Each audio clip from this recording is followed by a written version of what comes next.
Hey everyone, tonight we're kicking off with a story that's both gentle and kinda thought-provoking, the often overlooked long history of people born with Down syndrome.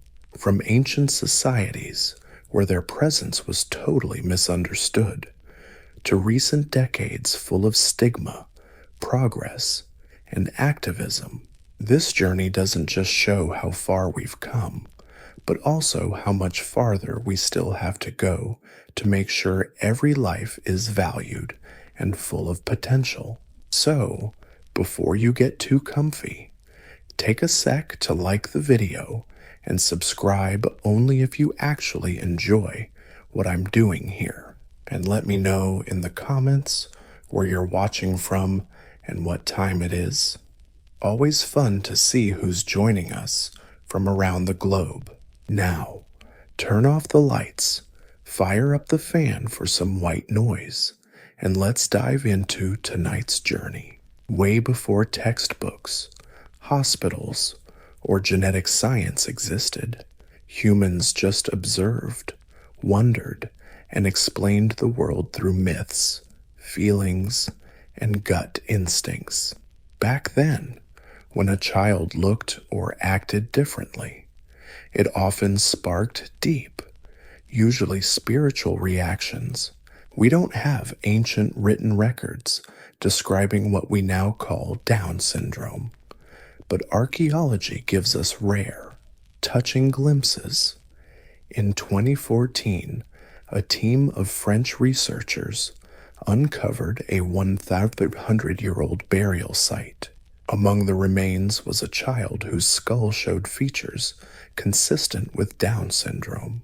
This kid, despite being different, was buried carefully, not tossed aside or rejected, but laid to rest with the same sacred respect as everyone else in the community. A small detail, but a big deal. It suggests that long before medical terms existed, some people responded not with fear, but with acceptance. In a world without diagnoses, maybe this child was just seen as having a calmer soul.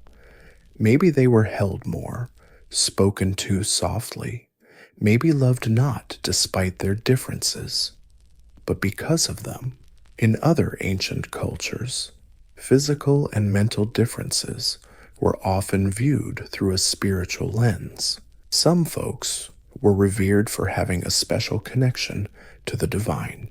Sadly, others were misunderstood, feared, or shunned. Without a framework to understand conditions like Down syndrome, reactions mostly depended on culture, era, and the mood of the crowd. The fact that we've found more than one ancient grave like this, maybe even from ancient Rome and the Andes, tells us something deep. People with Down syndrome have always been part of the human family. Always. Their presence isn't a modern phenomenon. It's not a glitch to fix or a problem to solve. It's part of the natural diversity of life, a thread woven into humanity's story from the very beginning. These ancient graves whisper to us over time. They say, I was here, I mattered, I'm not forgotten. And as we dig deeper into history, we see that whisper sometimes gets drowned out, but then finds its voice again. Stepping into the classical world, ancient Greece, Rome, Egypt, India, and beyond, we enter civilizations rich with myth, philosophy, and symbolism. In these societies, differences weren't always explained medically. Instead, they were understood through metaphor, religion, and mystery. People who looked or acted differently often played symbolic roles. Some were seen as touched by gods, vessels of divine will, omens, or cosmic messengers. Others were viewed with suspicion, seen as signs of imbalance, impurity, or ancestral guilt. In both cases, individuals with cognitive or physical differences were rarely just people, they were symbols.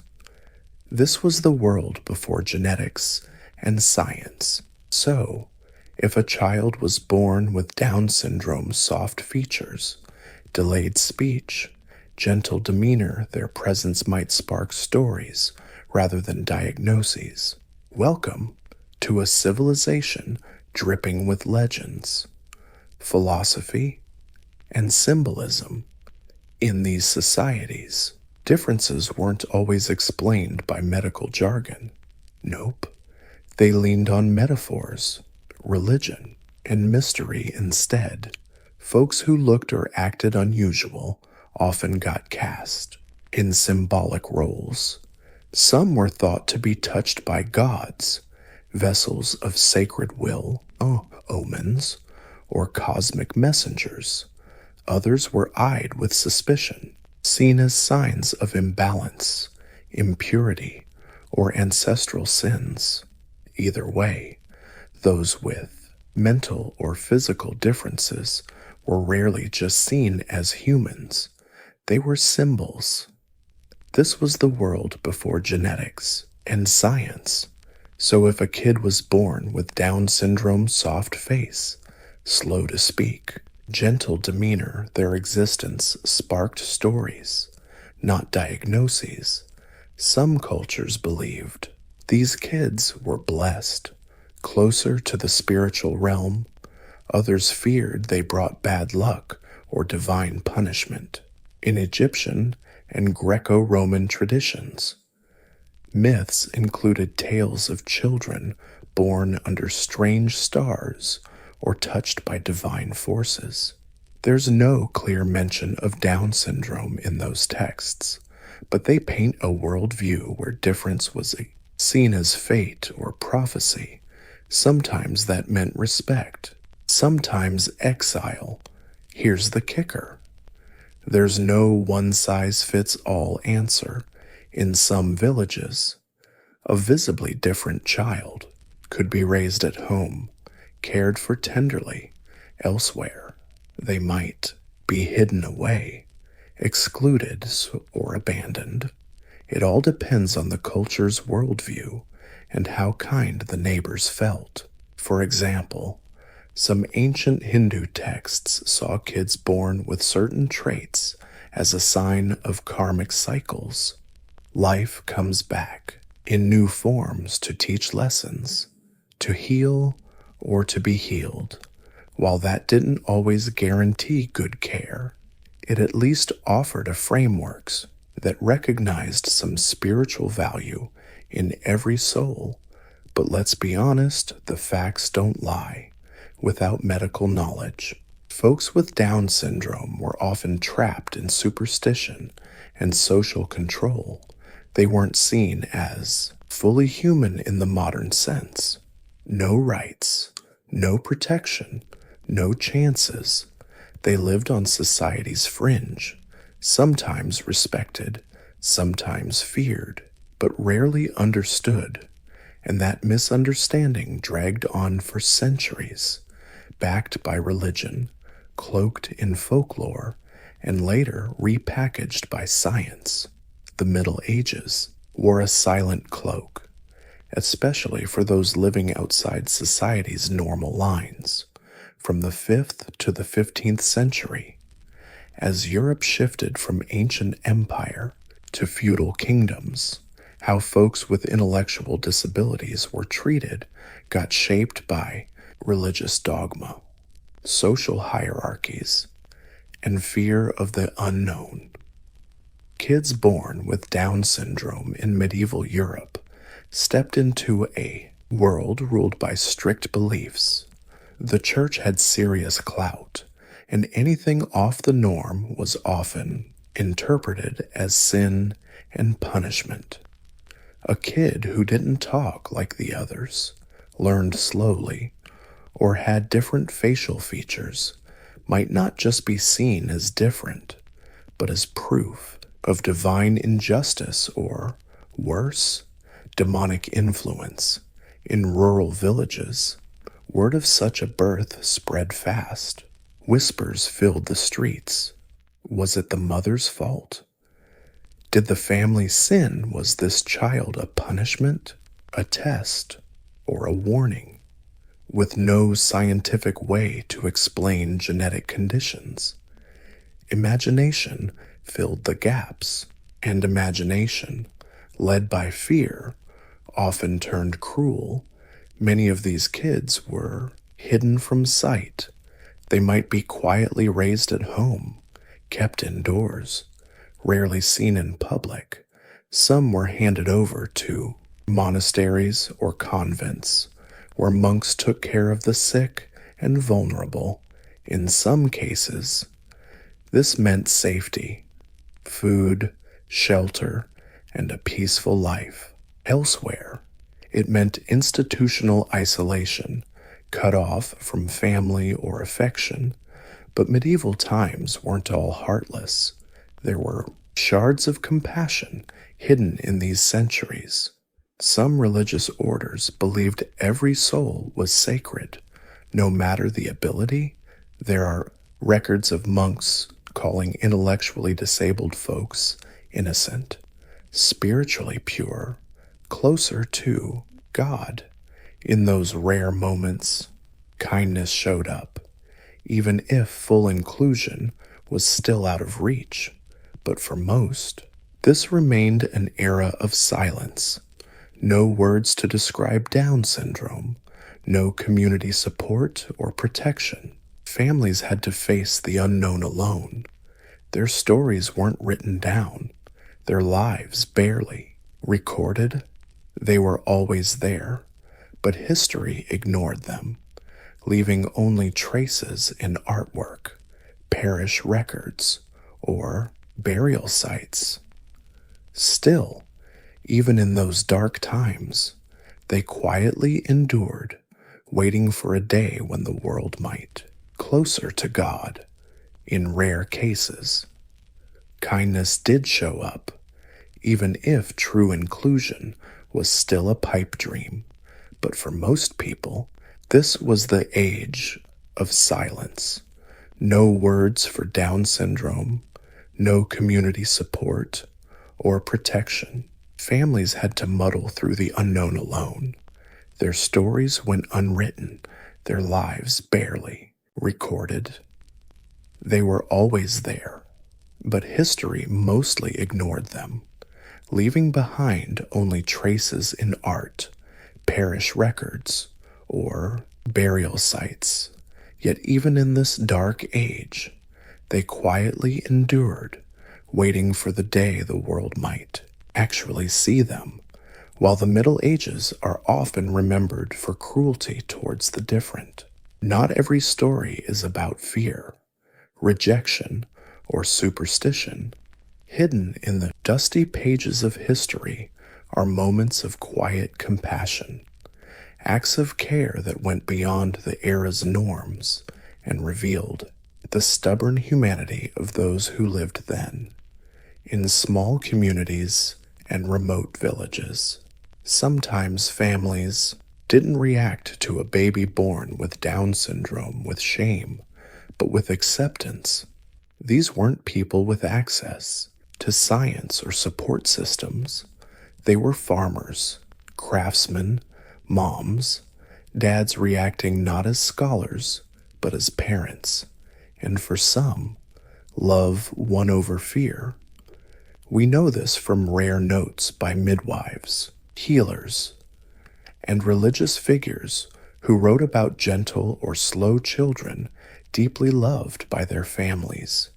In monasteries, where many disabled people were brought by choice or force. Some religious caregivers formed relationships that surpassed society's expectations.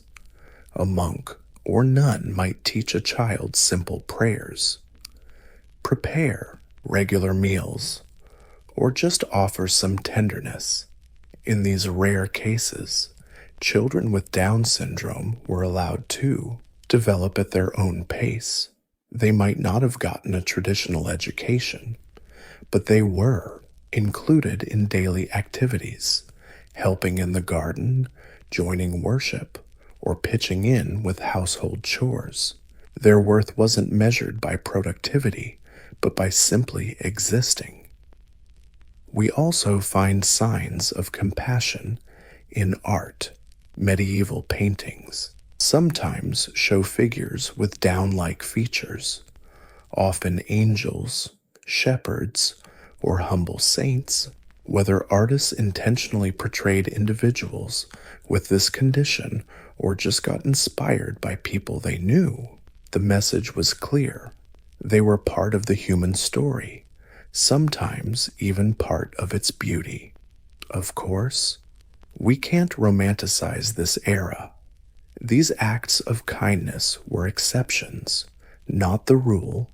In a harsh world, most people with Down syndrome still faced rejection, ridicule, or outright disdain.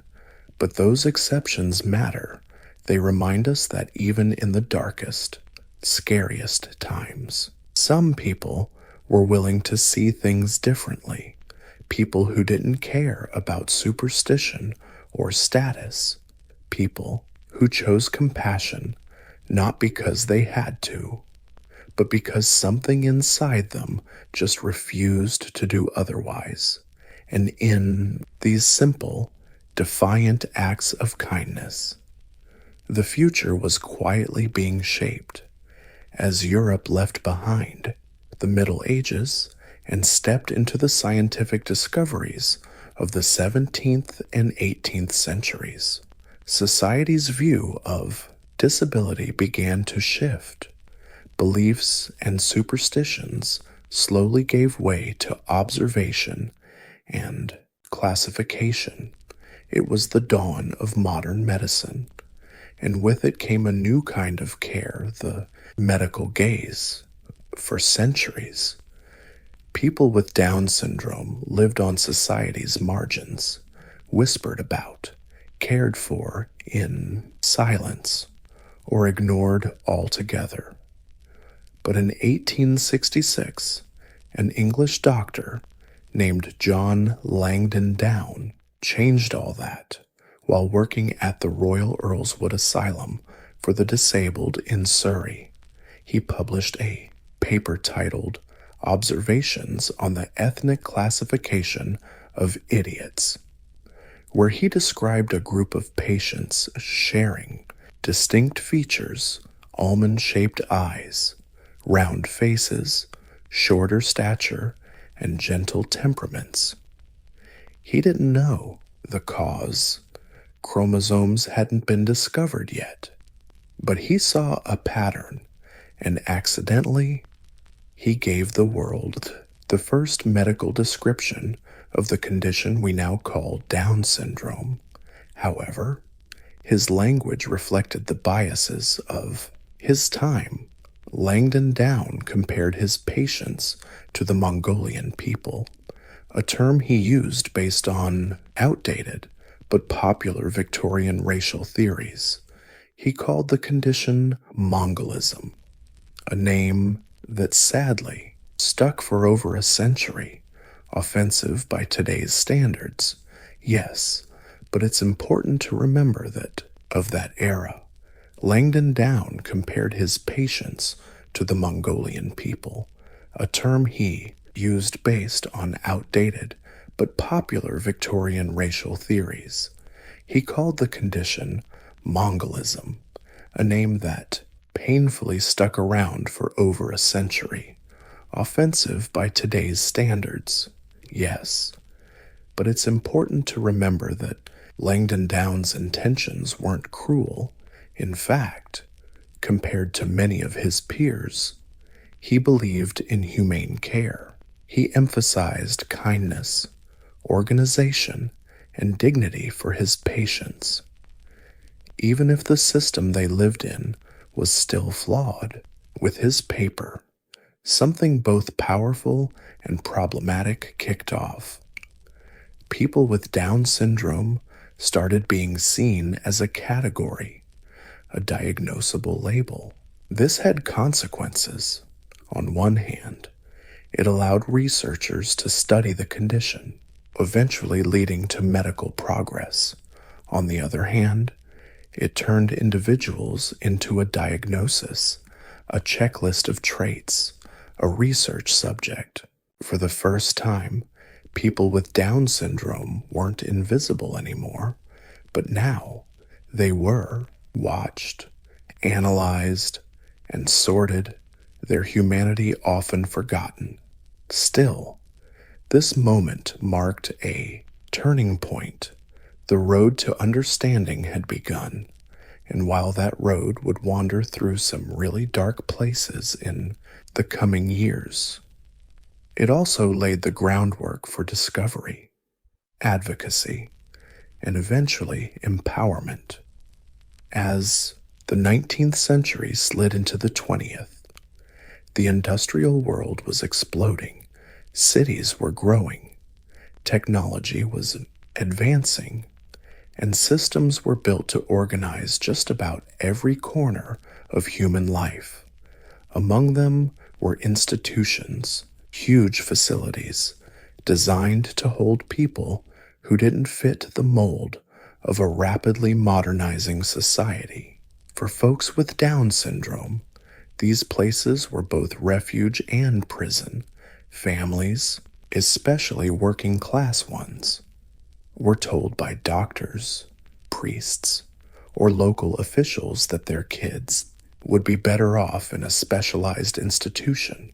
These places promised safety, structure, and professional care, but the reality was often much bleaker.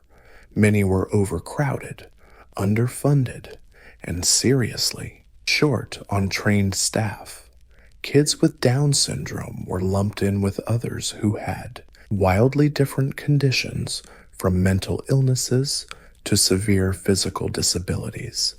There was little personalization, even less understanding, and almost zero chance to grow. Residents wore uniforms, followed strict schedules, and had hardly any say in their daily lives. For decades, this system was seen as progress. In fact, some families believed they were doing the right thing, shielding their kids from stigma and hardships they might face out in the real world. But for the kids themselves, it was alienation. They were not only cut off from society, but also from family, community, and often their own sense of self. Institutionalization also made the public forget people with Down syndrome existed, out of sight, out of mind. Schools didn't adapt, workplaces didn't accommodate, and the persistent myth was that these individuals couldn't learn, couldn't develop, and didn't belong. Of course, there were exceptions. Some institutions provided caring service, where staff treated residents with patience and warmth.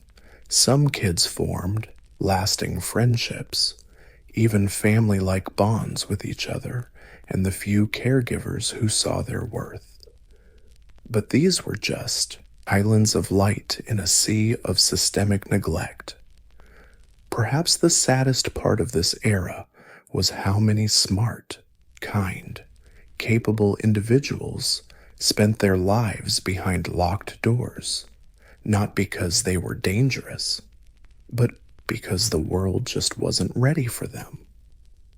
This chapter in history is definitely one to ponder, but it's also a setup, because eventually things would change, and those once hidden would start stepping into the light. Not alone, but with a family, advocates, and voices the world couldn't ignore. As the 20th century dawned, science and medicine kept advancing, though not always in the right direction. The time when people with Down syndrome should have gained understanding became the era of cold theories and dangerous ideologies that stripped away humanity. Welcome to the age of eugenics. Born from the misguided hope of improving the human race, the eugenics movement spread worldwide. It wasn't just extremists preaching it. Governments, doctors, universities, and public health campaigns all jumped on board, all under the banner of science. People with Down syndrome were labeled unfit, defective, and a burden on society. Under the guise of science, people with Down syndrome were deemed unfit, defective, and burdens on society. This logic is terrifying. If certain traits are unwanted, maybe they can be prevented or eliminated through sterilization, institutionalization, or selective breeding. So in countries like the US, Canada, Sweden, and the UK, laws were passed allowing mandatory sterilization of people with intellectual disabilities. Many young women and men with Down syndrome were sterilized, often unknowingly or under pressure, usually under state guardianship. They were denied the right to be parents, to have families, or even basic bodily autonomy, the things that make us human: love, connection, choice, systematically stripped away. But nowhere was this ideology enforced more brutally than Nazi Germany under Adolf Hitler's regime. The idea of racial purity had horrific consequences. The T4 program targeted children and adults. Disabled people, including those with Down syndrome, were targeted for extermination. Thousands were ripped from their families and murdered in clinics disguised as hospitals. Some starved, others poisoned by gas or lethal injections. Their deaths were hidden in bureaucratic paperwork, listed as pneumonia or heart failure. Their names erased. Their existence deemed a life not worth living. This wasn't war crimes. It was policy, carried out in the name of progress. This chapter of history must never be forgotten. It's a brutal reminder of how science turns into a weapon when stripped of ethics and compassion. But even in those darkest days, there were people, parents, nurses, quiet rebels who fought to protect these lives, who saw their worth, whispered truths the world refused to hear. They planted the seeds of resistance to come deep inside Nazi Germany. Behind a polished, powerful facade was one of the darkest chapters in disability history, the T4 program, a state-run euthanasia operation specifically targeted disabled children and adults, including those with Down syndrome. It all started quietly. Letters were sent to German families asking them to bring their disabled kids to special clinics for better treatment, education, and care. Parents, hopeful and desperate, believed they were doing the right thing, but once the kids arrived, they were never seen again. The T4 program was named after the program's HQ address, Tiergartenstraße 4 in Berlin, and its mission was crystal clear: wipe out lives deemed unworthy. Doctors, nurses, and officials teamed up to carry out mass murder of disabled people. This wasn't done secretly. It was done through medical forms, signed and stamped official approvals, systematic, efficient, and tightly organized. Kids with Down syndrome were among the first victims. They were often the youngest, easiest to spot, and most vulnerable. Some were killed just days after arrival. Others were kept for observation, studied like specimens, then euthanized. Families got fake death certificates, with causes carefully changed to avoid suspicion. This deception was as cruel as the act itself, until public outcry forced an official end to T4 in 1941. Over 70,000 people had been murdered, but the killing didn't really stop. It carried on in smaller, less obvious ways for the rest of the war. This wasn't war in the traditional sense. These victims weren't soldiers. They weren't political enemies. They were babies in cribs, teenagers with bright smiles, adults who loved music, colors, or stories. They had Down syndrome, and their lives were seen as too inconvenient, too expensive, or just too different to protect. The legacy of T4 left lasting scars. It showed the world how dangerous it is when society forgets the dignity of every human life. This wasn't just a Nazi crime. It was a human crime, enabled by silence, stigma, and the belief that some lives matter more than others. But from that darkness, something stirred, a movement, a wake-up call. The world, horrified by what happened, began asking deeper questions about inclusion, ethics, and what care really means. The road to healing would be long, but reckoning had begun. Then, after World War II, as the world grappled with the unimaginable horrors of the Holocaust, something began to change, slowly, quietly, but undeniably. The global community witnessed, in brutal reality, what happens when an entire group is devalued, dehumanized, and cast aside.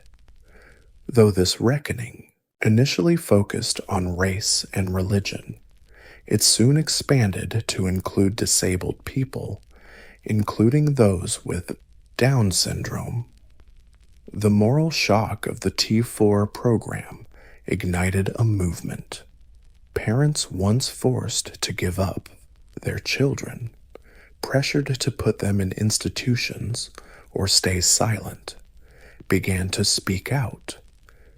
They refused to accept being locked up and shamed because of their kids. So they started small community groups, which then grew into national organizations.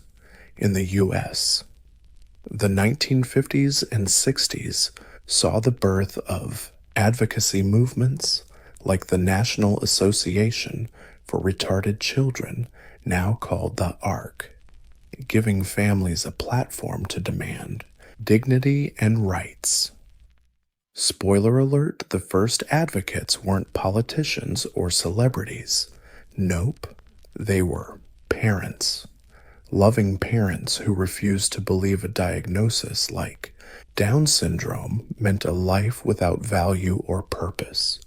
They started challenging outdated laws, pushing for better health care, and demanding access to public education, which back then, most kids with intellectual disabilities were flat out denied.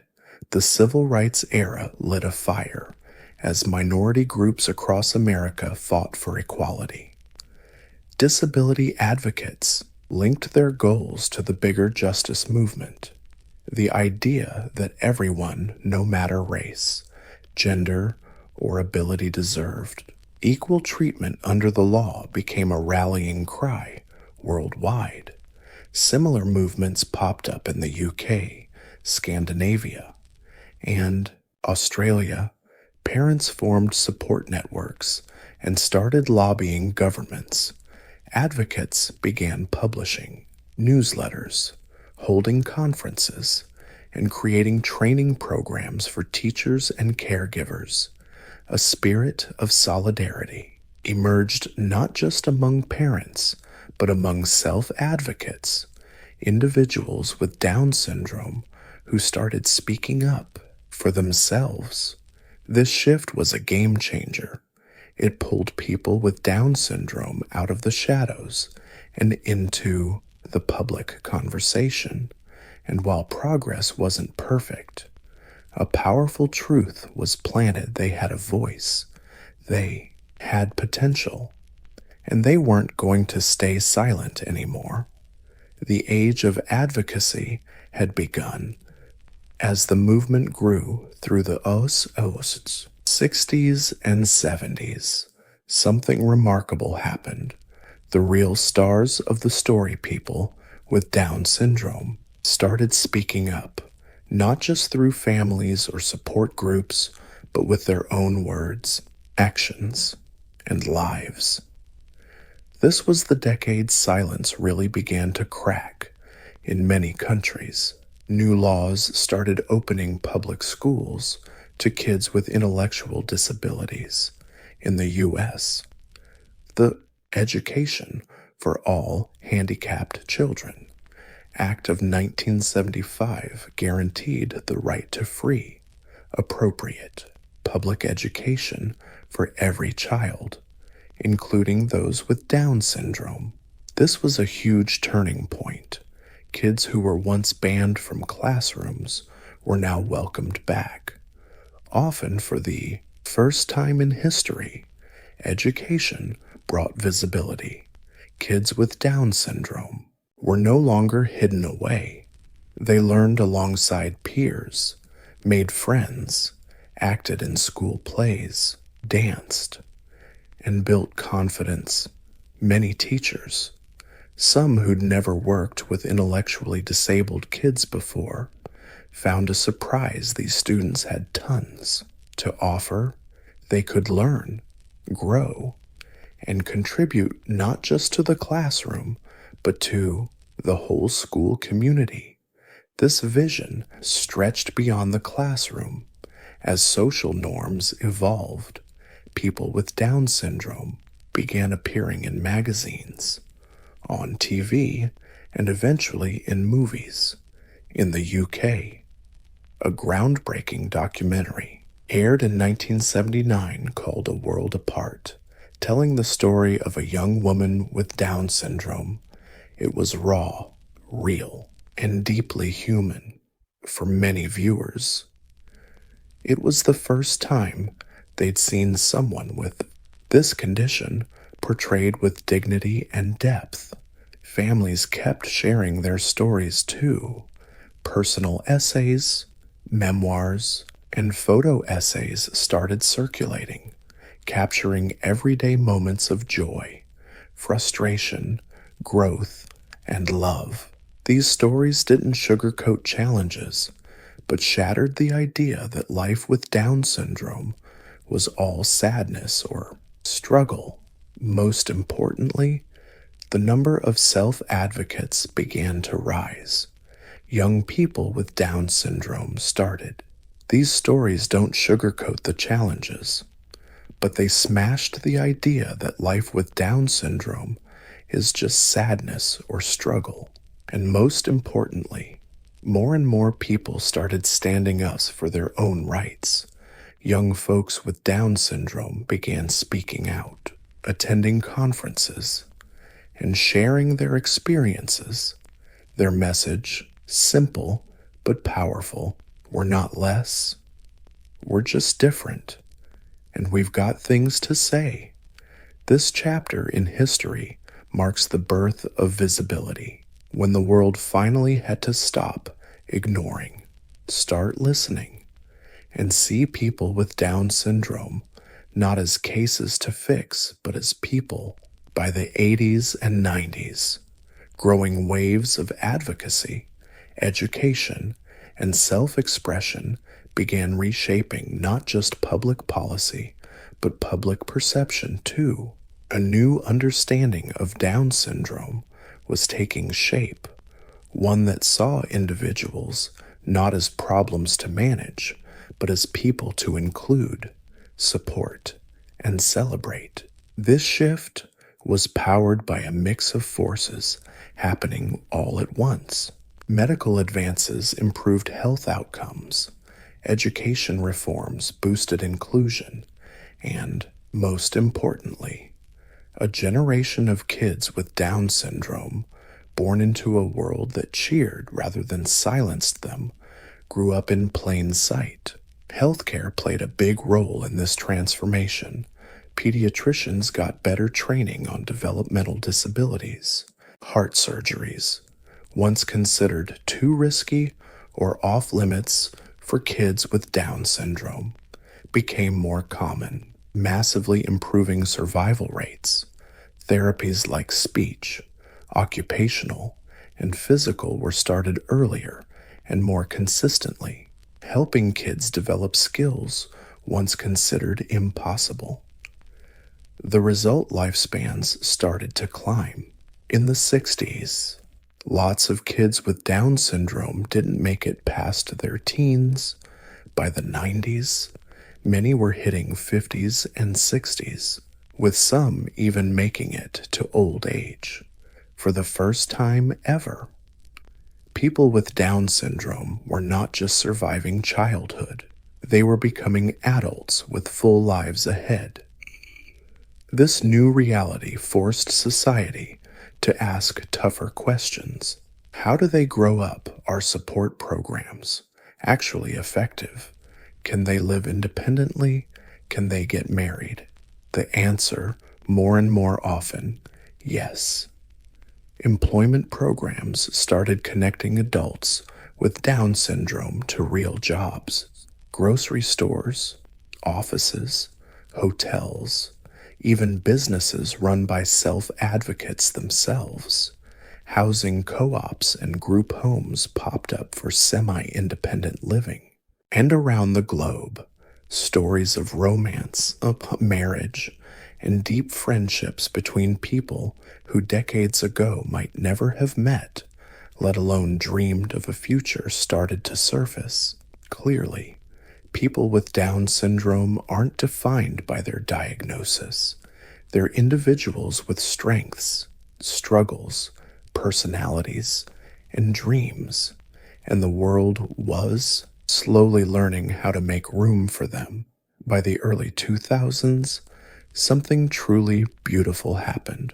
People with Down syndrome, once hidden away in nursing homes or quietly cared for at home, stepped into the spotlight, not out of pity, not for show, but for the same reasons anyone wants to be seen, heard, and recognized as their true selves. Representation was no longer just in medical journals or advocacy newsletters. People with Down syndrome started appearing in ads, modeling campaigns, TV shows, and even on stage. For the first time, audiences worldwide witnessed the joyful, complex, and rich reality of life with Down syndrome told in their own words and voices. In 2009, a young woman named Malene Stewart from Australia grabbed global attention as one of the first professional models with Down syndrome. They slowly learned to make room for them. Then, in the early 2000s, something truly beautiful happened. People with Down syndrome, once hidden away in nursing homes or quietly cared for at home, finally stepped out into the light, not out of pity, not for show, but for the same reasons anyone wants to be seen, heard, and recognized as their true selves. Representation stopped being just medical journal fodder or advocacy newsletters. Folks with Down syndrome started appearing in ads, modeling campaigns, TV shows, and even on stage. For the first time, audiences worldwide got to see a joyful, complex, and real glimpse of Life with Down Syndrome, told by those living it. In 2009, a young woman named Malene Stewart from Australia grabbed global attention by becoming one of the first professional models with Down syndrome. Her photos didn't just look good, they challenged long-standing fashion beauty standards. Malene walked runways in New York, Paris, and London, inspiring thousands and redefining what normal means in the modeling world. Meanwhile, in Spain, Pablo Pineda became the first person with Down syndrome in Europe to earn a college degree. Not just an academic success, he turned into an educator, speaker, and ambassador for his presence smashed one of the oldest myths about Down syndrome, the idea that folks with it can't think deeply, learn, or contribute intellectually. TV shows started casting actors with Down syndrome, not just as extras, but in fully fleshed out roles. In the U.S., Lauren Potter starred in the hit show Glee, bringing attention and confidence to a whole new generation of viewers. Her support, both on and off screen, helped normalize what used to be misunderstood. But it's not just about fame, it's about everyday visibility. People with Down syndrome work in bakeries, greet guests in hotels, live in apartments, and throw birthday parties with their community. It's about classmates, co-workers, neighbors, and friends. Representation matters because it gives people with Down syndrome a mirror, a way to see themselves in the world, and gives the rest of society a peek into their world, full of humor, love, ambition, and personality, from hidden to seen, from misunderstood to accepted. That's the power of presence. And finally, the world started paying attention, despite all the medical advances, advocacy, and visibility. The journey toward full inclusion for people with Down syndrome isn't over. Today, we live in a world that's both celebratory and conflicted. While many societies have made meaningful strides, others still wrestle with accepting, supporting, or even recognizing the value of lives that don't fit the usual mold. One of the stickiest, most complicated issues is prenatal screening. Thanks to genetic testing, many parents-to-be worldwide can now find out early if their baby has Down syndrome. While info can be empowering, it also leads to tough choices, especially in cultures still haunted by fear or misunderstandings about disabilities. In some countries, parts of Europe and Asia, in particular, the abortion rate after a Down syndrome diagnosis is alarmingly high, sometimes over 90%. This raises deep emotional questions. Are these choices truly free, or shaped by social pressure, lack of support, and fear of the unknown? Many parents report getting hit with cold clinical terms, listing risks, but hardly hearing about joy, growth, or potential. Very few meet families raising happy, healthy kids with Down syndrome. Even fewer know about the growing community of independent, fulfilled adults with Down syndrome. In this silence, fear only grows. The problem isn't judgment, the problem is understanding. The truth is, many societies still don't provide full inclusion in education, jobs, housing, or relationships for people with Down syndrome.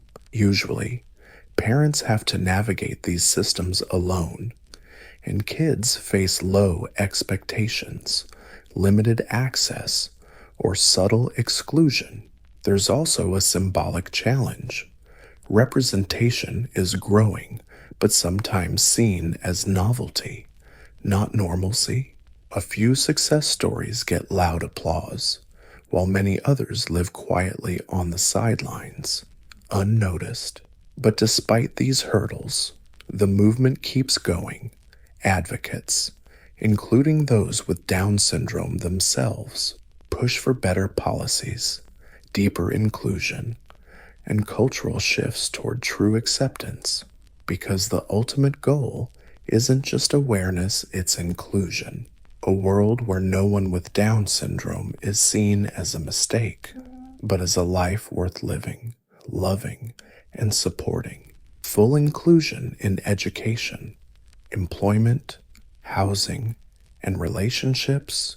Usually, parents have to navigate these systems solo, while kids still face lower expectations, limited access, or subtle exclusion. There's also the symbolic challenge. Representation is up, but sometimes it's treated like a novelty rather than the norm.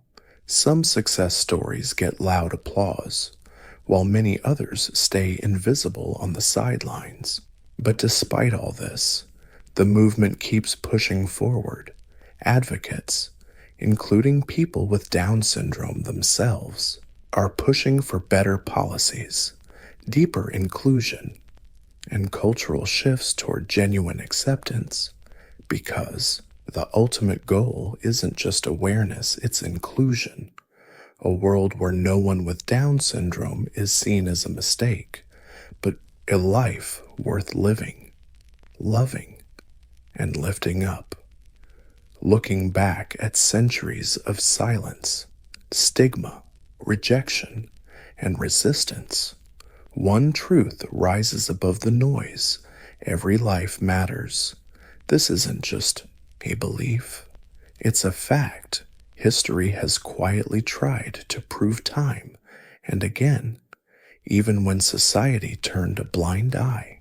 People with Down syndrome have always been part of the human family, from ancient burial grounds to medieval villages, from chilly 19th century institutions to the red carpets of the 21st century.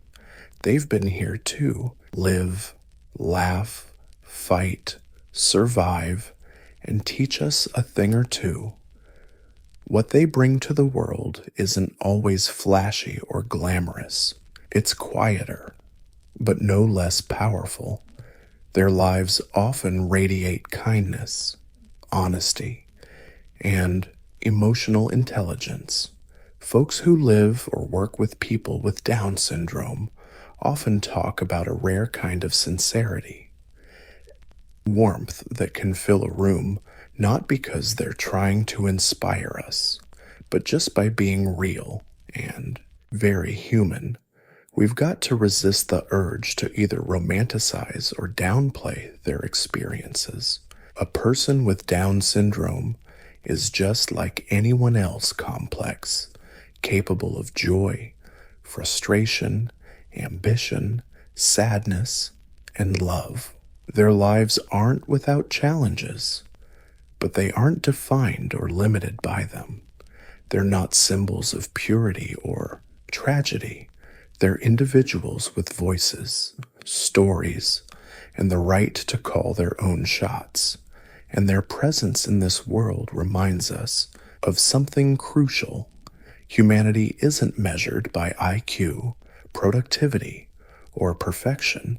It's measured by connection, kindness, and the ability to love and be loved.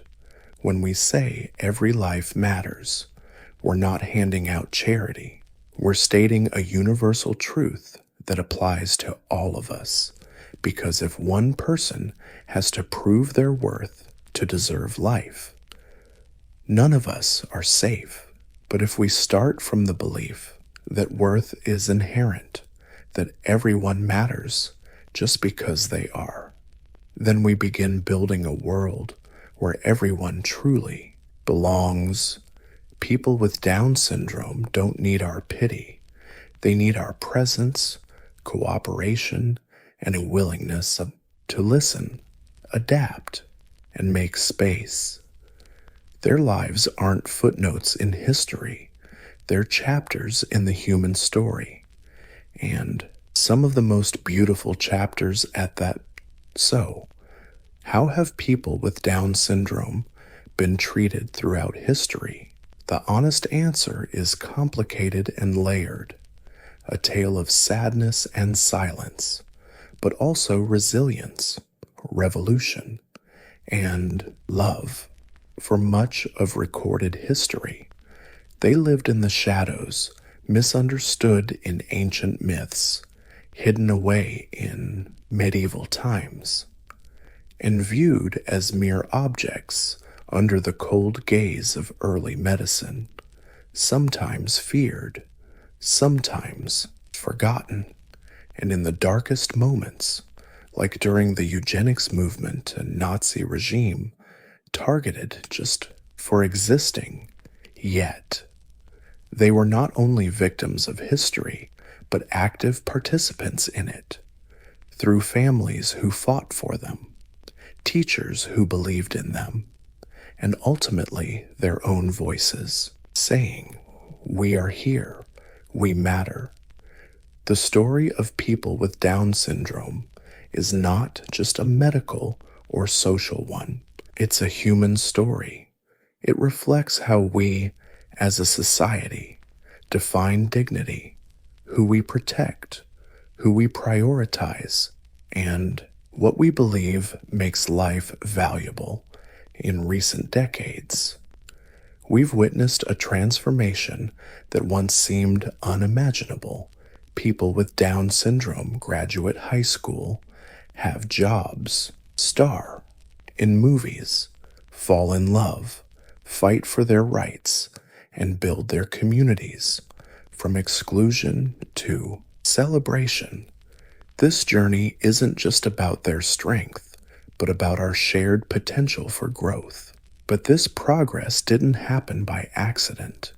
It's born from love, fierce, stubborn, and relentless love, from parents who refused to stay silent, from doctors who chose empathy over procedure, to educators who saw ability where others only saw deficits, and from people with Down syndrome themselves who lived real lives in a world.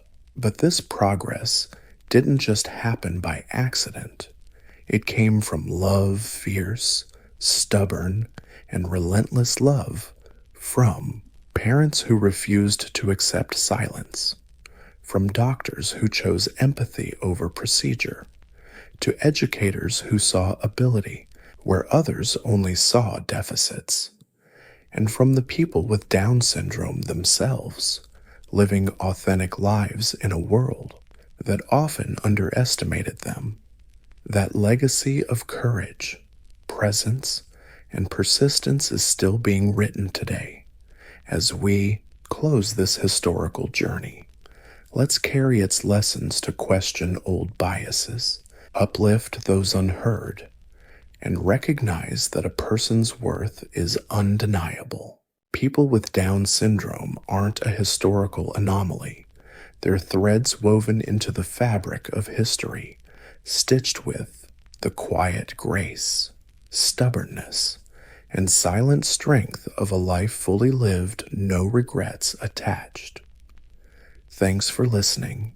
If this story touched you, go ahead and like the video and subscribe for more history stories that actually focus on people. Also, tell me where you're watching from and what time is it? I'm dying to know who's hanging out with us tonight. Until next time, stay kind, curious, and careful. Long before writing was invented, before kingdoms were carved into stone or temples rose under the sun, humans already felt the urge to dress themselves up, jewelry in its rawest form. might be one of the oldest signs of human identity. It didn't start with gold or diamonds, but with whatever nature handed over shells, bones, teeth, stones, feathers. The oldest known jewelry was found in a cave in Morocco. 33 perforated Nassarius shells dated to over 100,000 years ago.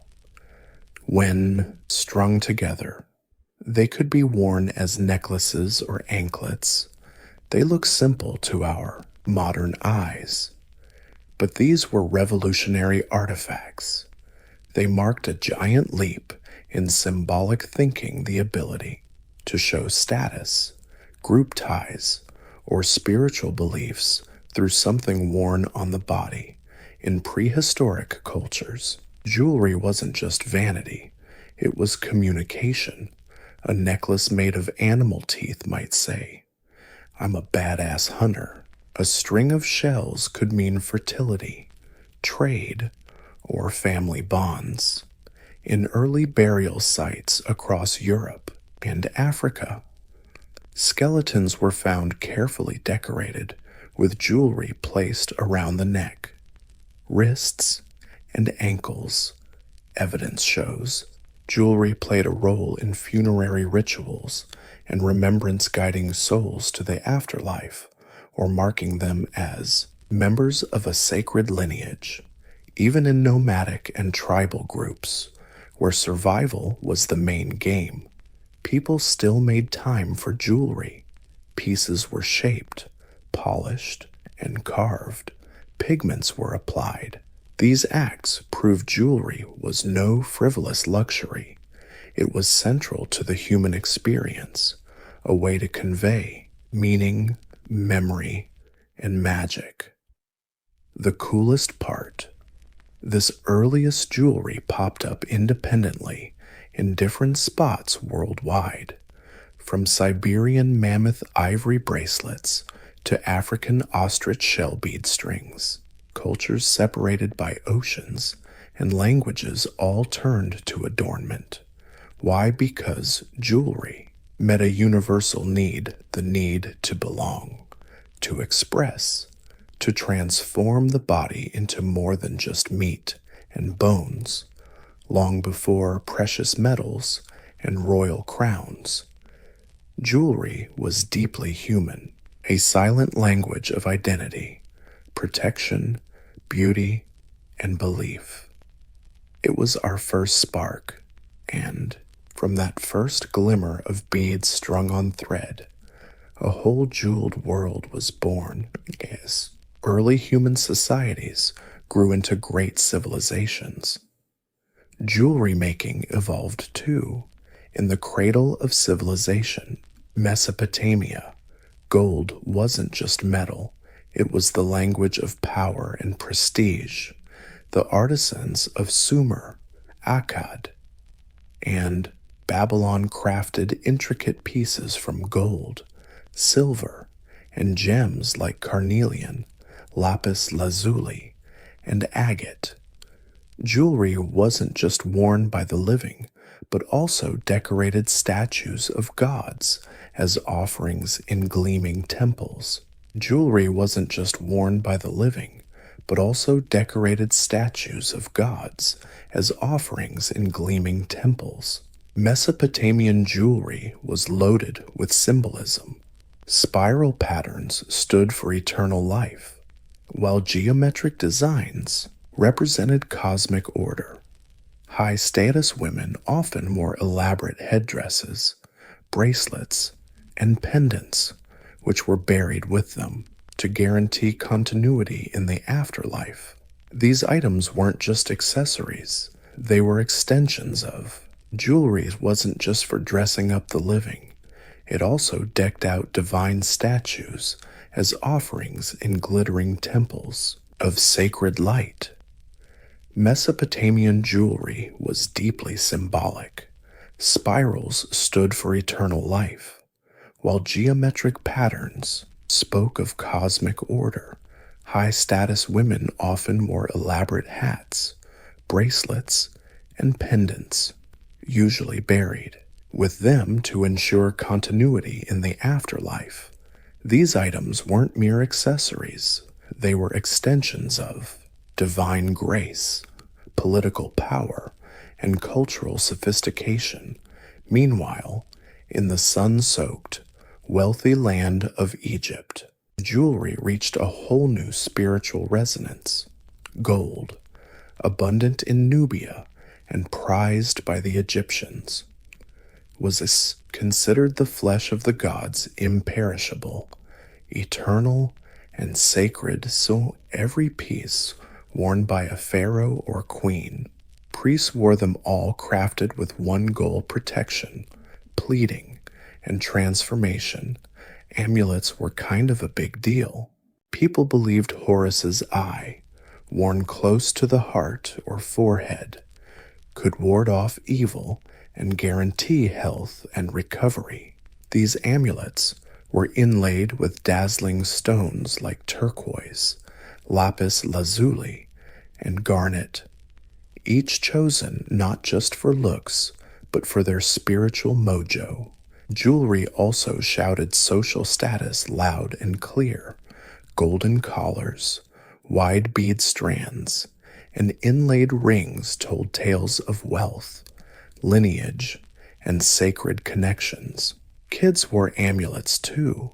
Sometimes animals sported engraved collars. Even the dead got wrapped up in this bling. Wide beads and inlaid rings told tales of wealth, heritage, and sacred connections. Kids wore amulets like tiny bodyguards. Sometimes, animals got decked out with engraved collars. Even the dead were wrapped up in layers of symbolic bling, from toe caps to headpieces, to make sure they had a smooth ride to the afterlife. In Mesopotamia and Egypt, jewelry wasn't an afterthought. It was woven deep into religion, governance, and personal identity.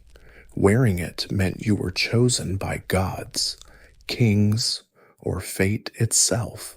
This era laid the groundwork for jewelry's role as the sparkling extension of the soul, a coded language of beauty, power, and protection, forged in fire and polished by belief. As civilization spread across the Mediterranean, jewelry evolved into an art form, merging personal flair with civic identity. In Greece and ancient Rome, jewelry wasn't just about flexing wealth. It was a statement of taste, philosophy, and even patriotism. Greeks believed in harmony not just in architecture and sculpture, but in the human form itself. Jewelry was designed to highlight natural beauty, boosting elegance without stealing the spotlight. Golden wreaths, shaped like olive branches, adorned gods and mortals alike. Earrings and bracelets often portrayed myth scenes: Athena with her owl, Aphrodite rising from the sea, or the god of desire clutching an arrow. Gems got popular, but it wasn't just about the colors. Meanings mattered. Carnelian calmed tempers. Amethyst warded off drunkenness. Intaglios gems, carved with names, were personal seals pressed into wax for signing documents. These pieces weren't just pretty. They carried identity and authority. In Rome, jewelry got flashier and more popular. The empire's expansion meant access to exotic materials: pearls from the Persian Gulf, emeralds from Egypt, sapphires from Sri Lanka. Roman women, especially the elite, layered up from fancy brooches pinning their clothes to rings on nearly every finger. Men, though more restrained, still rocked rings and amulets, often engraved with protective symbols or family crests. Roman jewelry also blurred class lines. Freed slaves, once citizens, wore gold rings as status badges. Soldiers, returning from conquests, hauled home jewelry loot, not just for themselves, but as offerings to the gods. However, not all bling was vanity. Many items served as protection. Bullae, pendants worn by Roman kids, held amulets to guard them against evil spirits. Even emperors believed in charms. Tiny statues of Hercules, snakes, and phallic symbols were tucked inside for concealment, but packed a powerful punch. For Greeks and Romans, jewelry wasn't just an accessory, it was a biography. Every piece told a story of lineage, virtue, faith. It said who you were, what mattered to you, and sometimes who you hoped would have your back. While the Mediterranean world shaped jewelry through aesthetics and empire, the East, especially India, forged a path where jewelry became inseparable from spirituality, ritual, and the very rhythm of life. In India, jewelry was never just decoration. It was sacred. It carried symbolism. It was, and still is, part of the soul's language. From the Indus Valley civilization around 2500 BC, archaeologists uncovered exquisitely crafted bangles, nose rings, and bead necklaces made from gold, carnelian, and faience. Even then, Indian artisans showed extraordinary skill and intuition that jewelry wasn't just to be worn, but to be lived.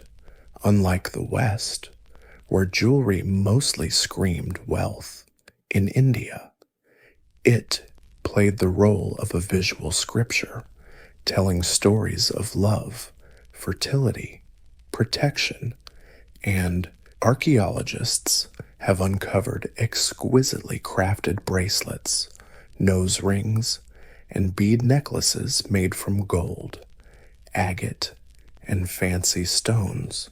Even back then, Indian artisans showed off insane skill and a sixth sense that jewelry wasn't just for wearing, it was for living.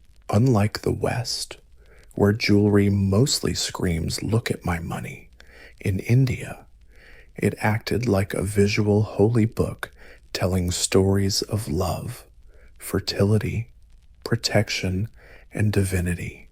Gold was, and still is, the ultimate sacred material. It's linked to Lakshmi, the goddess of prosperity, seen as pure, sweet, and eternal. Women got gold jewelry at birth, at marriage, and as heirlooms, not just gifts, but spiritual armor and symbols of their worth. Every body part had its own sacred bling. The tika on the forehead was said to activate the sixth chakra. Earrings, getting hitched, came with more than just gifts. It was like inheriting armor for your soul, a badge of your worth. Every body part had its own sacred bling. That forehead, Mika. Supposedly it kicks your sixth chakra into gear. Earrings jingled with every step. Ankle bracelets chimed, and rings shouted your marital status. Wearing bangles in pairs was said to balance a woman's energy, while nose rings hooked her up with sensuality and power. But Indian jewelry wasn't just for the ladies. Kings sported gem-studded bracelets and rings that carried the weight of their entire dynasty. Warriors marched into battle with talismans tied around their necks or wrists, blessed by priests to boost courage or keep death at bay. Meanwhile, over in places like China and Southeast Asia, jade was the rock of immortality, pricier than gold.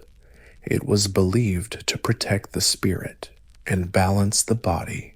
Dragons, phoenixes, and lotuses were carved into pendants worn from birth until death, often buried with the wearer to guide them to the afterlife. In the East, jewelry was and still is a form of prayer, power, and poetry. It spoke without words, protected without swords, and decorated not just the body, but life's whole journey. In medieval Europe, jewelry took on new shapes and meanings, forged in a world torn between royal glam and religious gloom.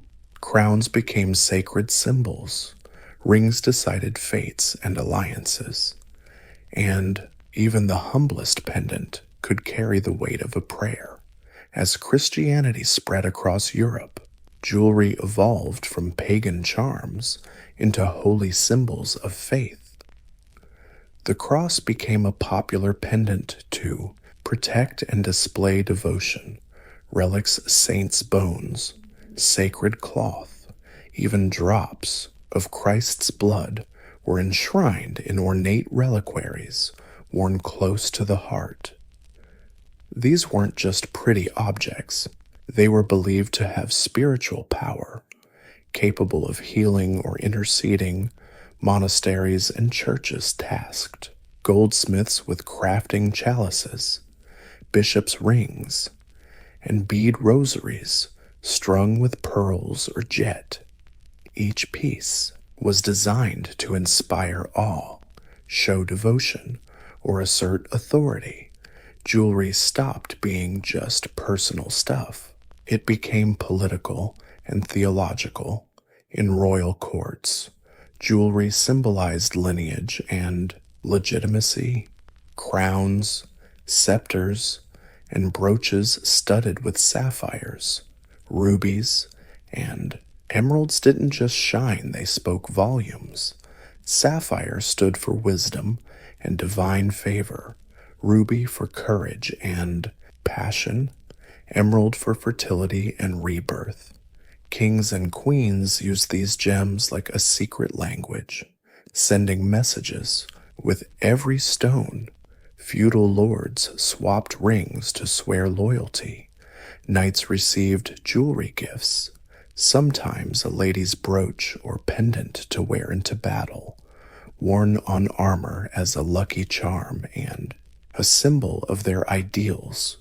Mourning rings also became a thing, engraved with names and dates, worn to remember lost loved ones, their feelings sealed in gold. Among the rising merchant class, strict sumptuary laws dictated who could wear what. Pearls for the elite, base metals for the common folk, but even peasants sported simple decorations, a copper ring, a braided cord with a carved bone pendant. Sure, not as flashy as royal rubies, but loaded with meaning for the wearer.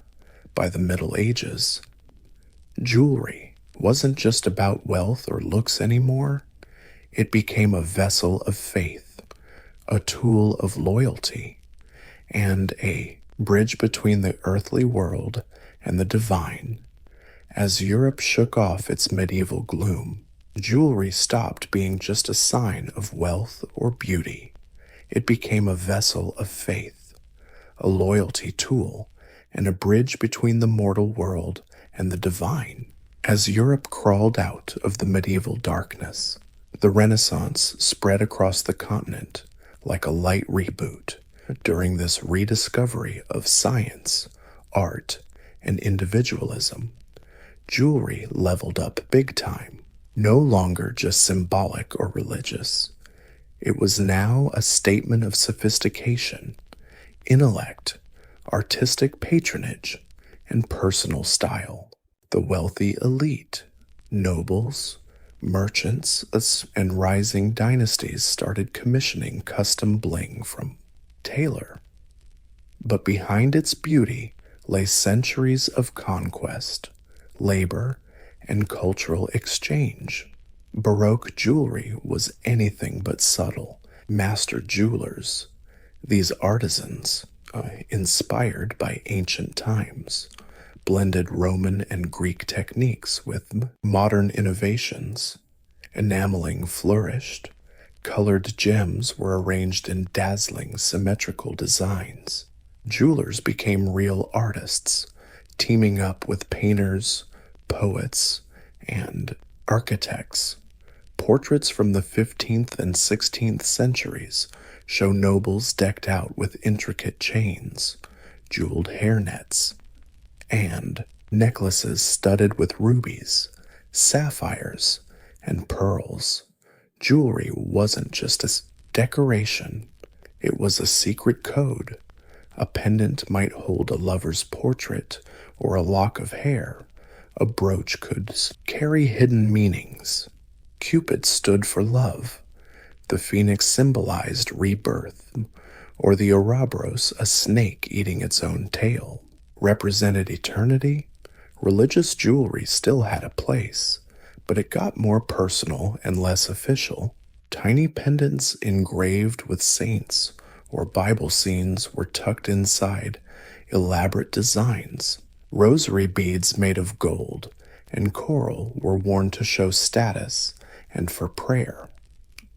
The Renaissance also saw gems stepping up from mere symbols to the main attraction.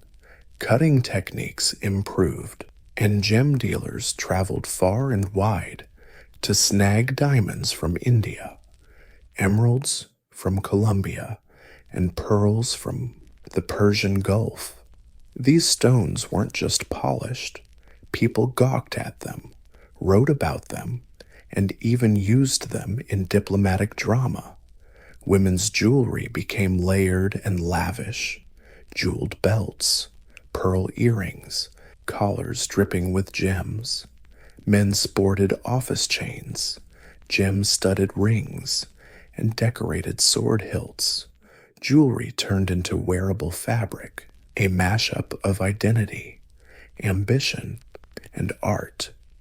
In the Renaissance, beauty was divine, and jewelry worn close to the skin became a way to express that divinity through gold, stones, and shape, not just a status flex, but a radiant, undeniable self-declaration.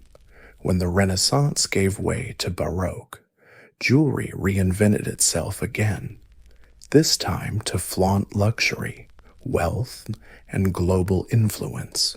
From the 17th to early 18th century, decorations got bigger, flashier, and way more political.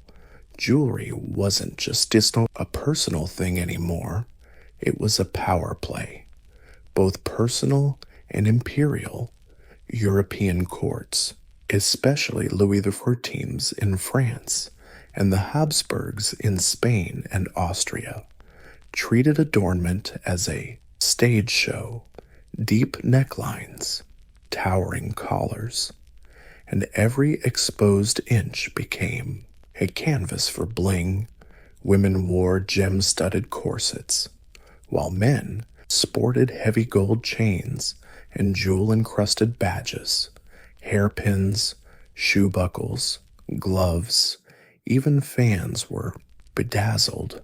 The driving force behind this glitter explosion wasn't just art, it was conquest. European powers were stretching their reach worldwide. Wealth from India, Africa, and the Americas flooded royal coffers. Diamonds from Golconda, emeralds from Colombia, and gold mined by colonial labor became the raw materials for Europe's luxury goods. Jewelry became a symbol of colonial power, a sparkling trophy for imperial ambition. A prime example, the famous La Peregrina pearl, found off Panama in the 16th century. It passed through the Spanish crown, Napoleon's brother, and eventually became a Hollywood icon with Elizabeth Taylor. But behind its beauty lies centuries of conquest, labor, and cultural exchange. Baroque jewelry was anything but subtle. Brooches got huge and flamboyant.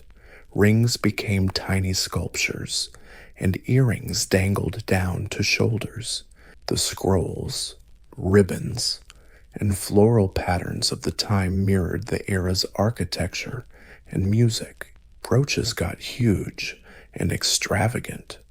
Rings turned into tiny sculptures, and earrings dangled all the way to the shoulders.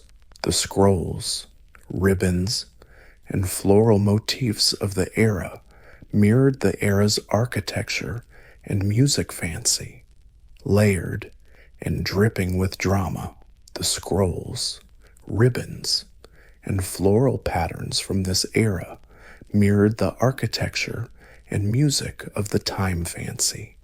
Layered and oh so detailed and packed with emotion, religious jewelry hit a whole new level of complexity.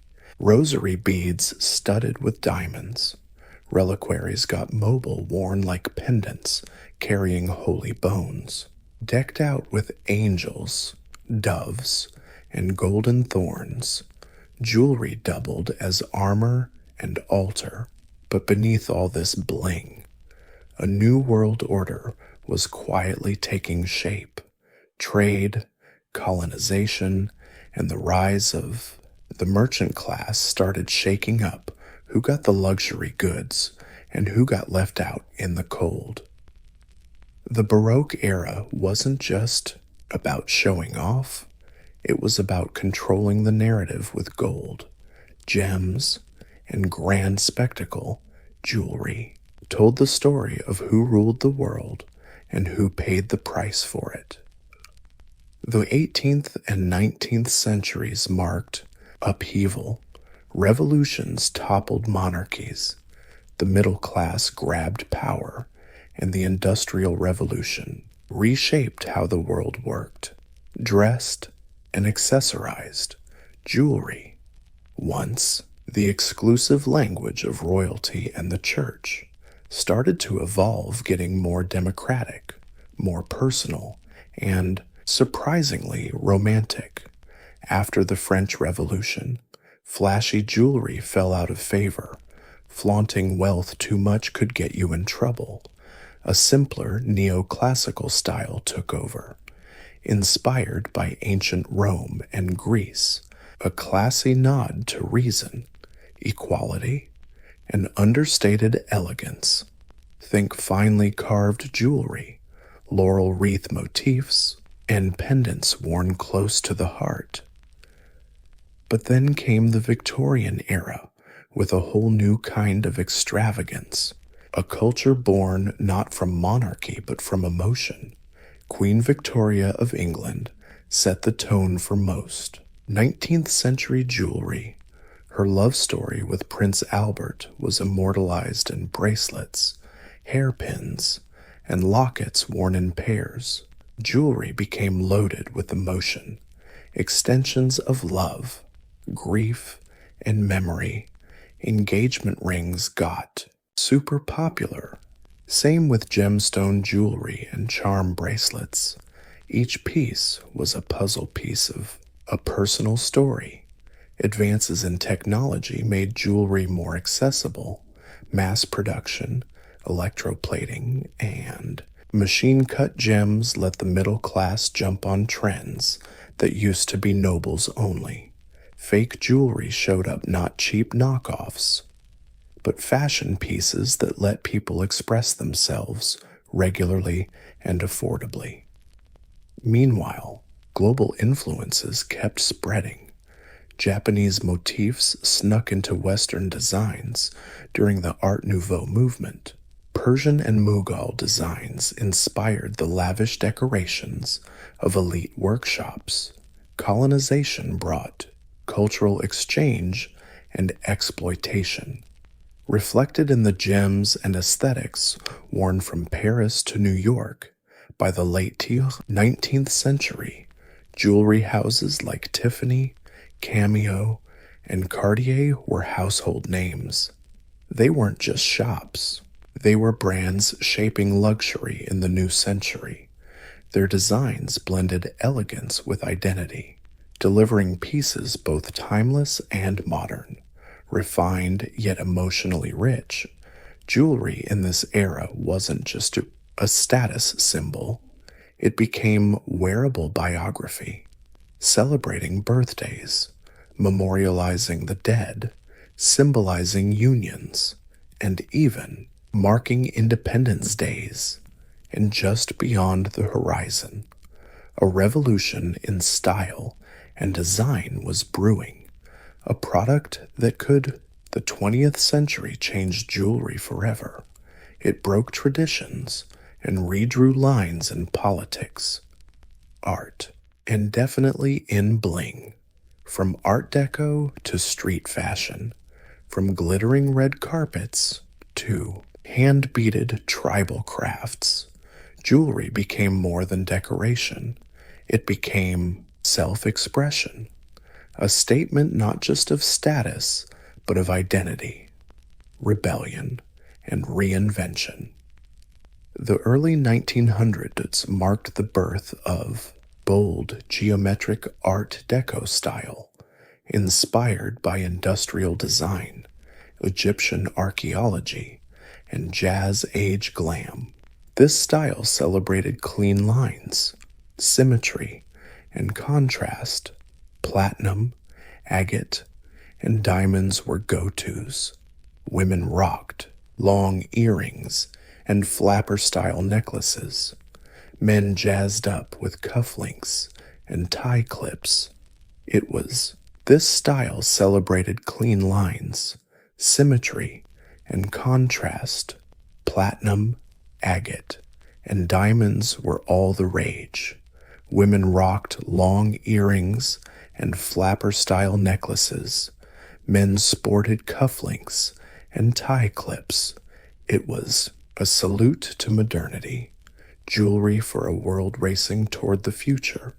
World wars temporarily put fashion on lockdown, but post-war prosperity reignited the sparkle. By the 1950s, Hollywood set jewelry trends. Stars like Marilyn Monroe and Audrey Hepburn turned diamonds and pearls into elegance icons. Meanwhile, brands like Cartier, Van Cleef and Arpels, and Harry Winston became global luxury legends, mixing royalty with celebrity glam. By the 60s and 70s, jewelry started channeling rebellion. The counterculture movement embraced. Van Cleef and Arpels and Harry Winston have become the global poster kids for luxury, mixing royalty with the celebrities. By the 60s and 70s, jewelry started to get a rebellious streak. The counterculture movement was all about handcrafted, spiritual pieces inspired by nature. Beads, leather, and turquoise became the unofficial badges of freedom. Meanwhile, the disco era of the 80s brought maximalism back with a vengeance. Gold chains, chunky earrings, and flashy gems screamed ambition and extravagance. Then came jewelry that shouted identity pieces you wore to say, "This is me." Proud lapel pins, nameplate necklaces, zodiac pendants, political brooches. Jewelry turned into a billboard of culture, faith, gender, and belonging. It told the world where you stood, who you loved, or what you'd been through recently.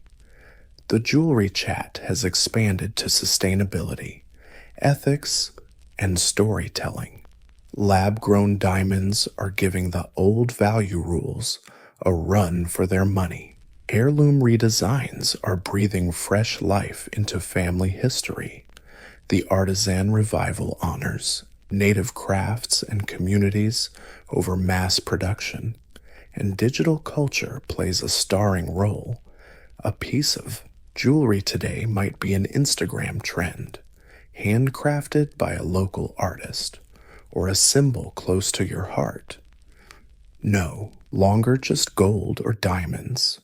Jewelry now is as diverse as the people who wear it. It's not just about sparkle, but meaning, from ancient Mesopotamian amulets to digital era rings. Jewelry has always had a voice, and as long as people want to show who they really are, it will keep speaking on the sparkling southern coast of Italy, not far from the chaos of modern Naples. There's a place that once rivaled the grandeur of Rome itself, Baiae. Today, it's quiet, partly underwater, mostly forgotten by time. But beneath the calm waters and weathered ruins lies something extraordinary. A room submerged in the sea, carved deep into volcanic rock, shrouded in steam and legend. They call it the Prophet's Tomb, and some whisper it might be the gateway to the underworld, to the ancients. Baiae wasn't just a city. It was a hideout for pleasure and prophecy, vice and vision.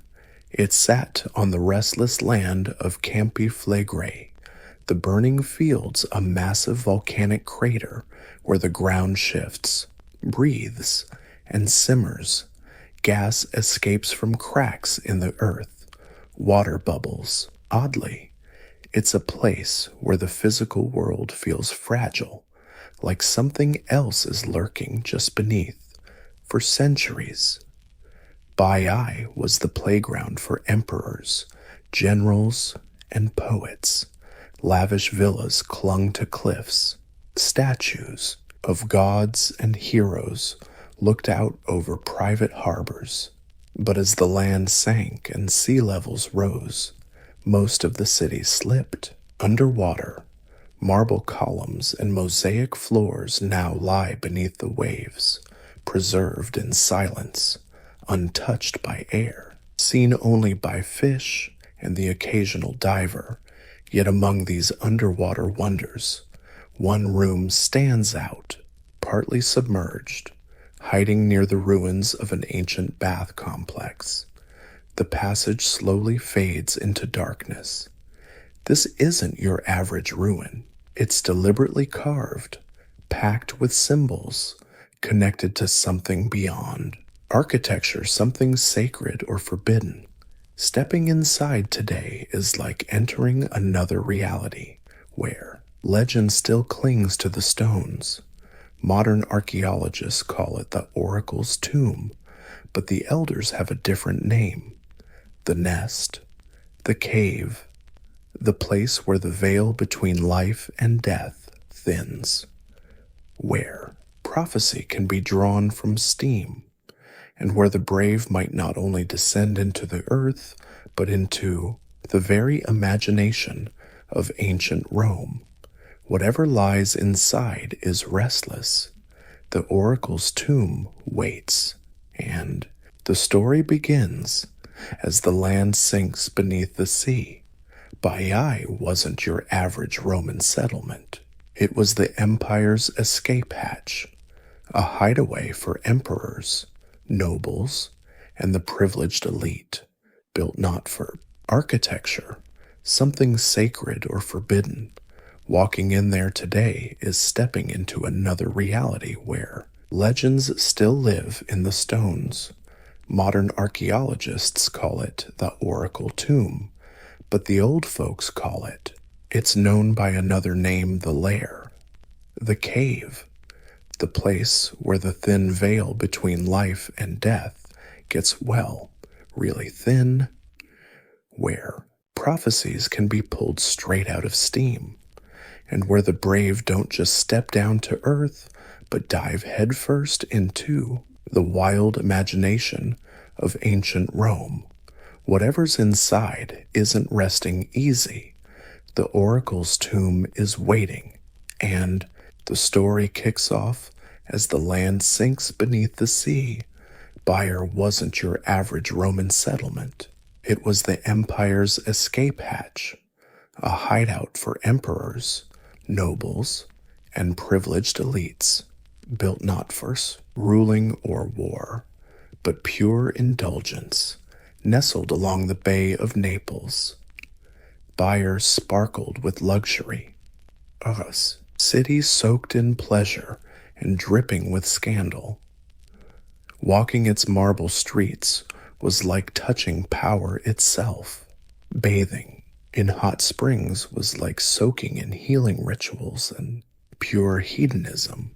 The city's fame wasn't just about wealth, but the landscape perched atop Baiae sat right on Campi Flegrei, a massive supervolcano that heated the ground, bubbled the water, and filled the air with weird metallic smells.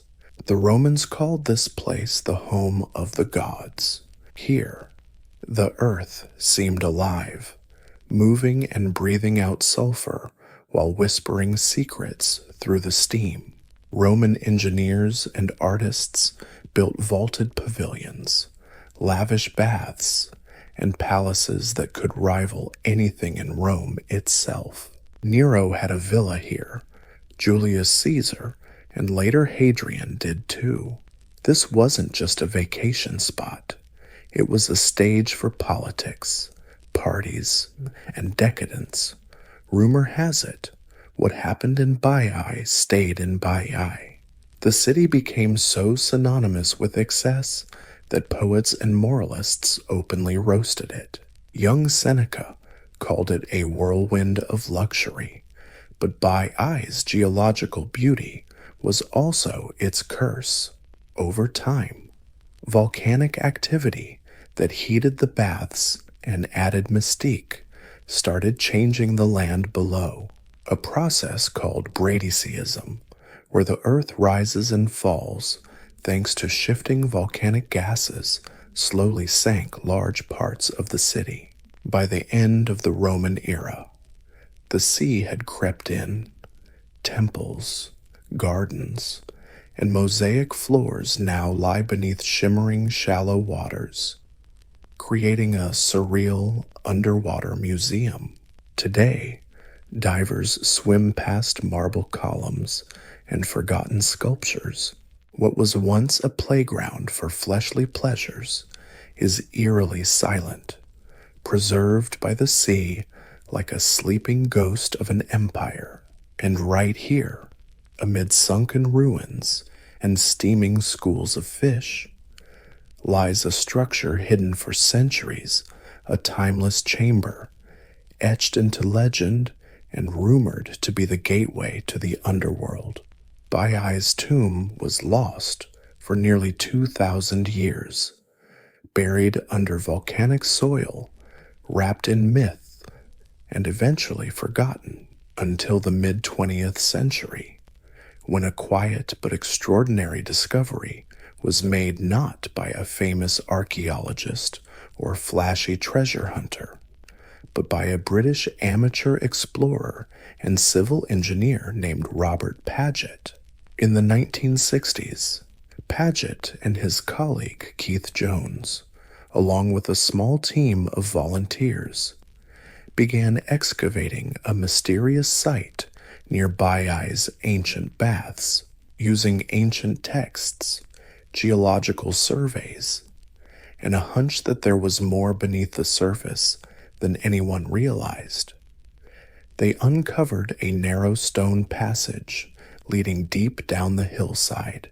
At first, the tunnel seemed unimpressive, just another example of Roman engineering. But as they went deeper, strange features appeared: deliberate bends, a sudden drop in temperature, rising humidity, and finally, a descending path flanked by stone benches carved into the rock. This wasn't a sewer. It was ritual. The deeper you go, the more it feels sacred or forbidden.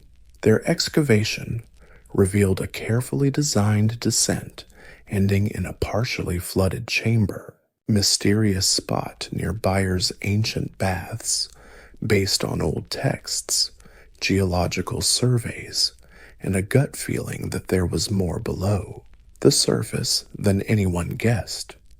They discovered a narrow stone pathway leading deeps down the hillside at first.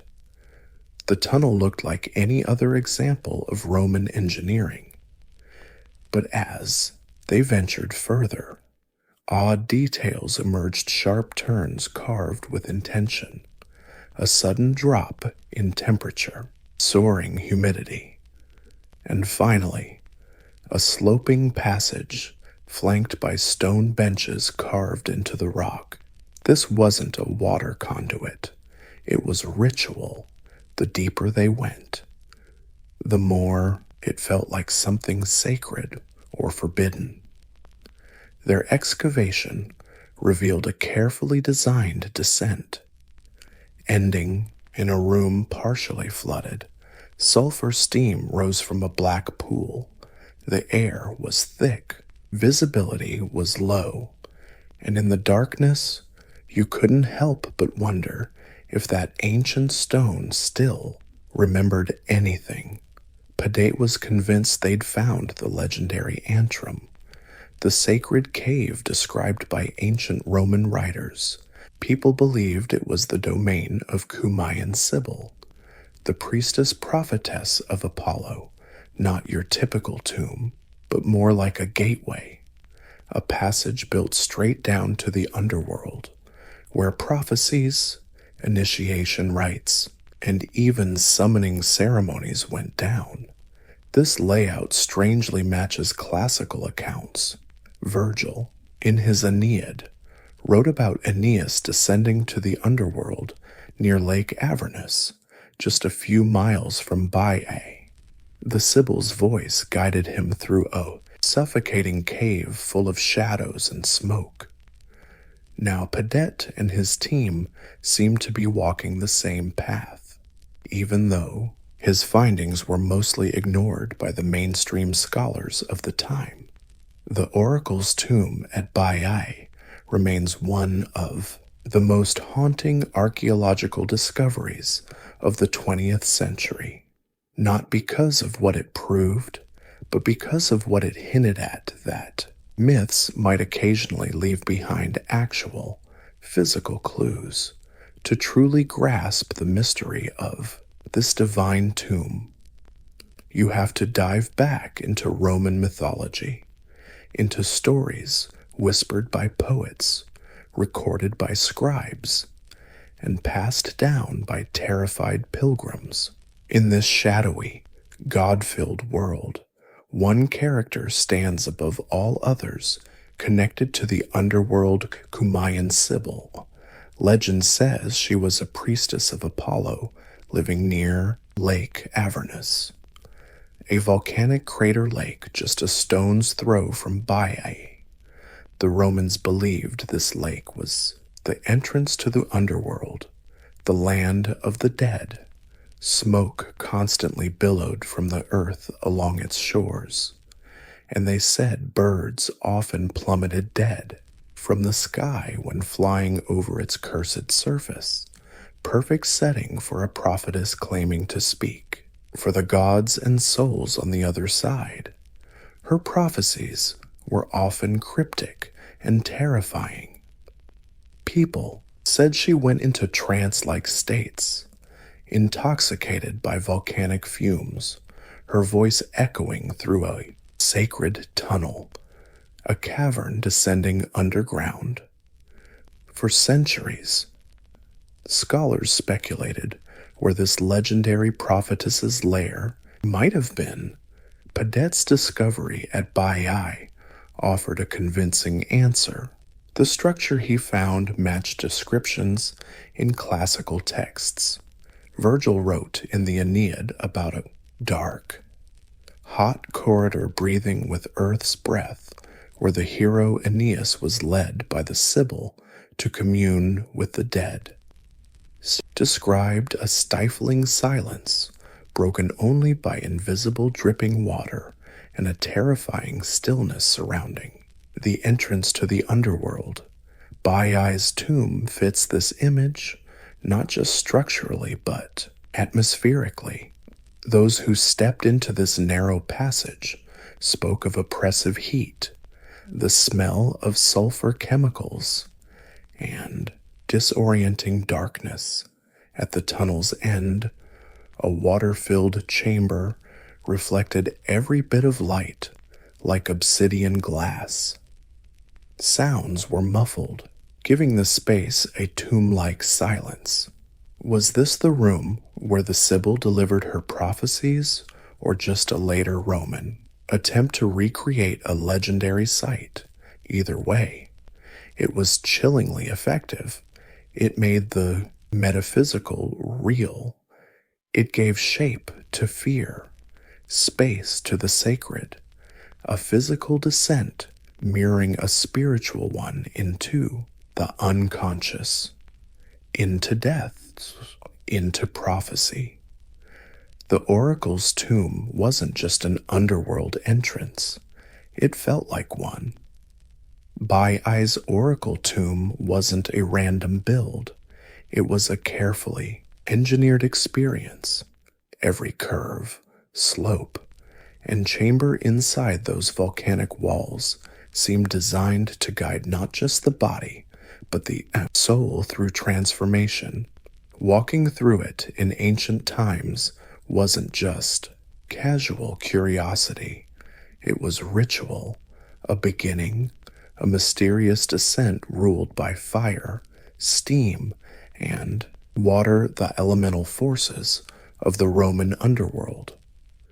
When Robert Pedate and his team explored this site in the 1960s, they started to see the tunnel not just as an architectural wonder, but as a spiritual theater.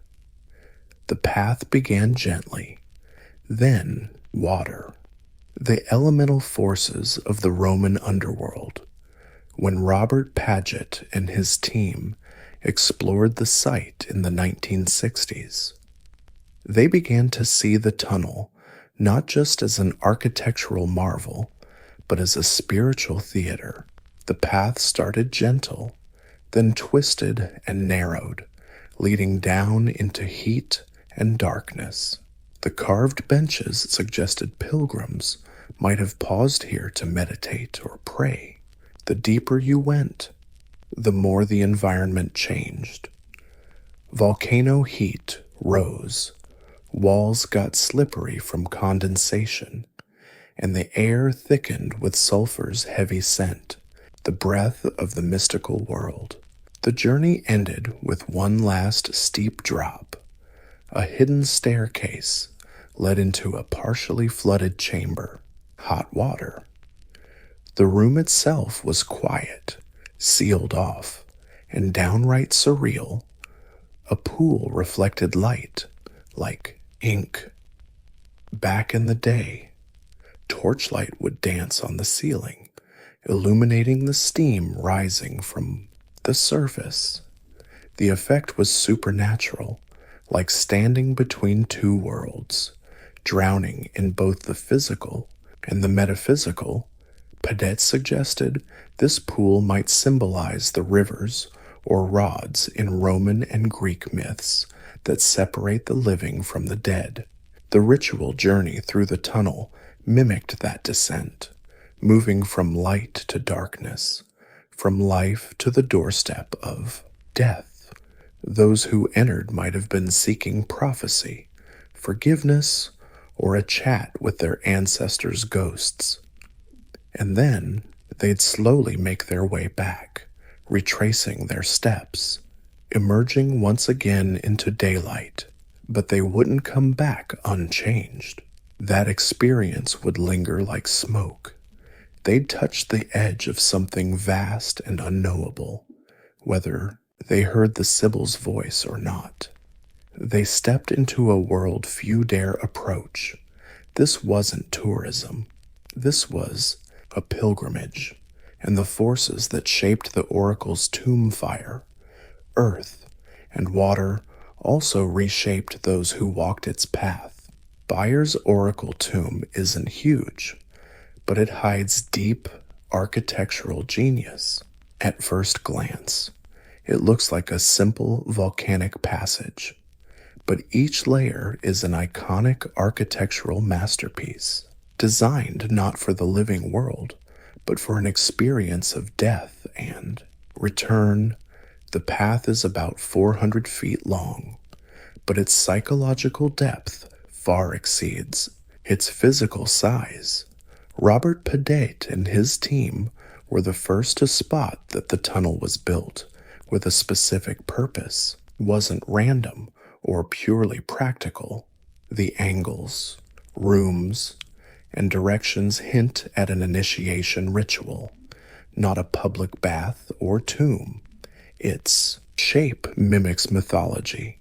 The entrance starts innocently, letting light in, but then the path abruptly takes a purposeful turn, blocking any view of the outside world. The air warms up, the corridor narrows, and the light fades. Every step becomes an act of trust in the structure and any forces it aims to summon.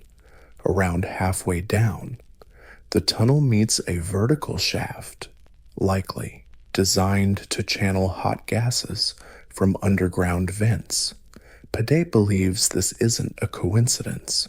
The tunnel might have been filled with sulfurous fumes, creating the illusion of descending into another world for ancient folks. These fumes were the breath of gods, intoxicating, disorienting, and sacred. Then the tunnel curves again, leading to a narrow staircase down into the final chamber, called the Oracle Pool. This room is partially submerged and cloaked in darkness, only accessible by stepping into the water. You have to walk right into the water to get in. Some scholars think a nun or servant might have hidden in a secret alcove, delivering prophecies with a supernatural voice, aided by echoes from the stone and the way steam distorted sound. The architecture, from this angle, is a kind of spiritual technology. It messes with the senses, controls the journey, and creates illusions, or maybe even the reality of divine contact, just like Egypt's Great Pyramids or the ziggurats in Mesopotamia. This is a space built for crossing between worlds. It's not about impressing anyone. It's meant to transform. The Oracle Tomb isn't just a place for rituals. It is the ritual carved in stone. Byers' tomb sits at a special crossroads between archaeology and allegory, between physical ruins and immortal myth. It forces us to ask where history ends and legend begins. Koan Sibyl, long tied to the cave system near Kumai, isn't just a mythical figure. She's recorded by Roman historians, feared by generals, and immortalized in literature. According to legend, Apollo granted her a 1,000-year lifespan, but forgot to ask for eternal youth. Over time, she's withered away. Her voice echoed from deep underground, a prophetic whisper out of thin air. Her presence dominated this whole area. The Roman poet Virgil put her right smack in the middle of the Aeneid guy's hell trip. That story. The hero Aeneas approaches Sibyl and gets led into the underworld through a dark passage filled with poisonous fumes and holy terror, all happening near Lake Avarice, just a few miles from Byers' Oracle tunnel site. Pedate's discovery, the dark descent, sulfur smoke. The final water chamber fits this literary hell trip so perfectly. It's hard to ignore. Could this room have inspired those mythic tales? Or were the myths so deeply believed that maybe they were built to mimic the legendary journey, a kind of immersive religious theater for the elite newbies? Maybe they were built to mimic the legendary journey, a kind of immersive religious theater for the elite newbies. Others think it might have had a more real purpose, a cult or priesthood using it to facilitate actual mystical experiences, triggered by hallucinogenic gases and the powerful psychological effect of the environment itself. Or hey, maybe both. For the ancient Romans, myth and reality weren't separate categories. A temple wasn't just a statue of a god, it was the god. A cave wasn't just like the underworld, it was the gateway. The people who walked into that tunnel thousands of years ago probably didn't see it as a metaphor. They saw it as the entrance. And so, the oracle's tomb became not just a pile of rubble, it was an indelible memory, a space preserving the spiritual landscape of a civilization that truly believed in what lay beneath. When Robert Padet and Keith Jones announced their findings in the 1960s, they didn't get the warm welcome you'd expect for discovering the gateway to the underworld. In fact, most of academia greeted their claims with skepticism, if not flat out dismissal. Why? Because the oracle's tomb didn't fit traditional categories. It wasn't a temple with inscriptions. It wasn't a tomb full of artifacts. It didn't have the grandeur of Pompeii or the documentation of Roman civic buildings. To many, it was just a weird tunnel dug into a hillside, a curiosity, not a discovery. Yet the precisions of the structure challenged that label. The design, temperature shifts, match with ancient literary descriptions, and the underground water chamber all pointed to something more than coincidence. Padet's documentation was thorough, and his interpretation, though bold, wasn't unprecedented. After all, sacred caves and prophetic passages appear all over the ancient world, from Delphi to Eleusis.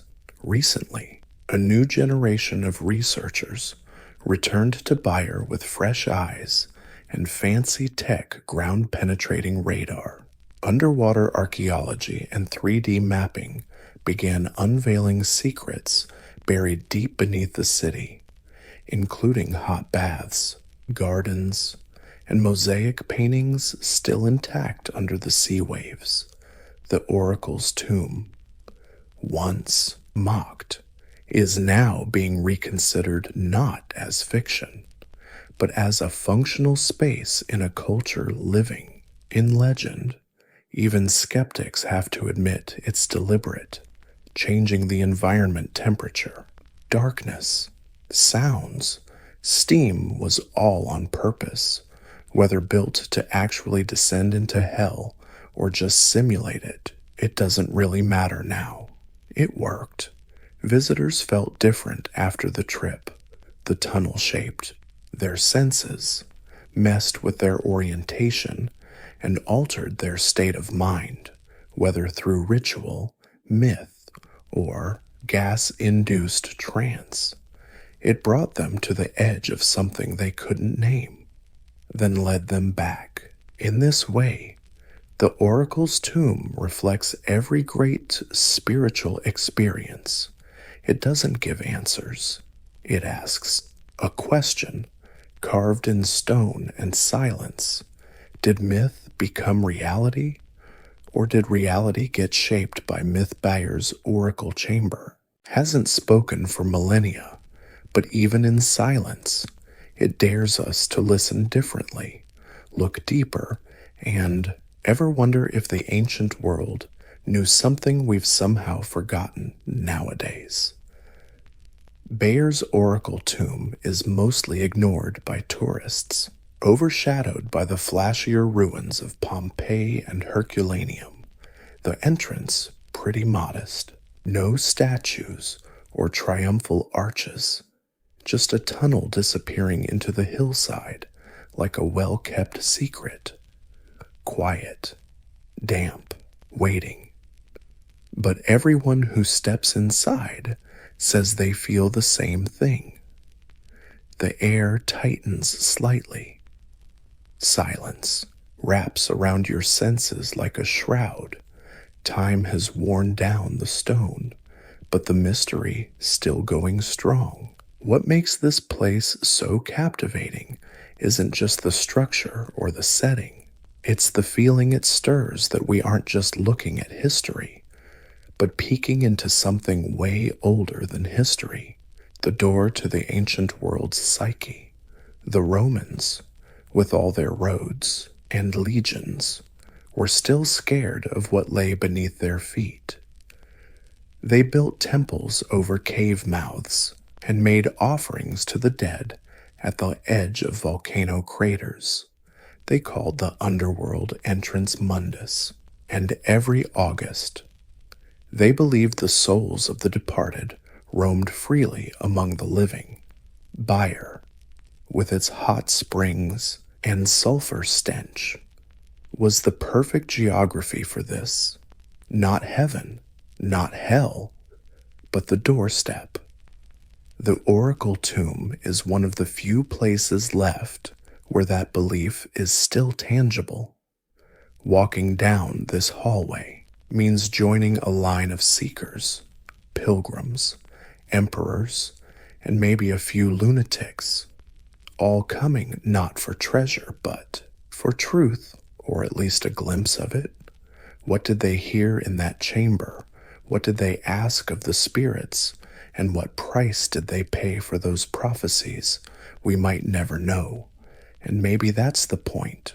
In our proof-obsessed age, Bayeux reminds us of the sacred things some experiences can never fully explain. Some structures aren't built to hold answers, but to keep questions locked in silence. Stone, so the prophet's tomb remains, part legend, part monument, part mirror reflecting our eternal obsession with what lies beyond. It's a whisper etched into the earth, a ritual still alive in the dark, a gate that never fully closes, and for those brave enough to enter, it's still waiting, now. Whether Simone Biles flips, twists, or flies, she still has to survive. Born March 14, 1997 in Columbus, Ohio, Simone Ariane Biles entered a world full of chaos. Her birth mother struggled with addiction, and Simone and her siblings bounced in and out of foster care. There were moments of separation, instability, and upheaval. For most kids, that kind of environment would be overwhelming. But even in those fragile early years, a spark in Simone was flickering to life. That spark ignited when she was just 3 years old. Simone and her siblings were adopted by their grandfather, Ron Biles, and his wife, Nellie, a nurse and businesswoman. Ron and Nellie officially adopted Simone and her sister, Adria, giving them not just legal guardianship, but safety, structure, and unconditional love. To Simone, they were never stand-ins. They've been and still are her parents. Simone's new life started shaping up in their Houston, Texas home one day on a field trip to the local gym from daycare. Little Simone saw something that moved her deeply: tumbling mats, spring floors, and gymnasts soaring through the air like it was their second nature. She couldn't sit still. She mimicked, The moves from the sidelines until a coach handed her a note inviting her to join a class. That note changed everything. Simona's natural talent showed right away. She had explosive power, weirdly good balance, and officially adopted Simone and her little sister Adria, granting them not just legal guardianship, but safety, structure, and unconditional love. To Simone, they were never stand-ins. They have been and always will be her parents. Simone's new life was starting to take shape in a house in Houston, Texas.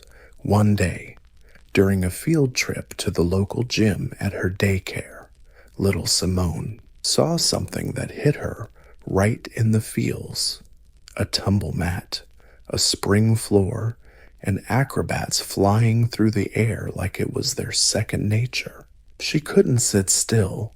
She copied the moves from the sidelines until a coach handed her a note suggesting she sign up for classes. That note changed everything. Simona's natural talent showed up instantly. She had explosive power, a freaky sense of balance, and what coaches later called spatial awareness, the rare ability to always know where your body is midair. But more than that, she had relentless work ethic and unmistakable joy in moving. Gymnastics wasn't just a hobby, it was where she came alive. By 6 years old, she was training seriously. By 8, coaches were whispering about her potential. She was still a tiny, shy girl with a bashful smile, but on the mat, she was fearless. Her past was a mess, her future uncertain. But gymnastics gave her control, focus, and purpose. Simone Biles wasn't born with a silver spoon. She was born into chaos. But she didn't just rise above it. She flipped it on its head, turning her pain into fuel. Long before becoming a champion, she was already defying gravity. Simone's fame wasn't a fluke. It's the perfect mix of talent, opportunity, and grit, honed through years of discipline and sacrifice. After that eye-opening trip to daycare sparked her interest, Simone started serious training at Bannon's Gymnastics in Houston. Pretty soon, her coaches realized they were watching something special, not just raw skill, but an unteachable combo of guts, explosive power, and something rarer, pure joy in the face of a challenge. By age 8, Simone was way ahead of her peers in performance skills. Her petite frame, just 48 kilos, when fully grown, gave her a physical edge. She could spin faster, jump higher, and twist with nearly supernatural spatial awareness. But nothing came easy. Coaches pushed her hard. Routines got tougher, and Simone, calm as ever, kept pushing back. One of the biggest influences in her young life was Coach Amy Borman, who started training Simone as a little girl and stayed by her side as she climbed to stardom. Borman didn't just teach Simone gymnastics, she taught her how to compete, how to channel energy, crush doubt, and turn anxiety into power. Their partnership was built on trust, patience, and mutual respect. While many elite gymnasts endure brutal, rigid training regimens, Simone's program was tailored to her health, her parents, and Borman protected her childhood. Even though gymnastics often steals it away, Simone was homeschooled for flexible training hours. But her life wasn't all flips and handstands.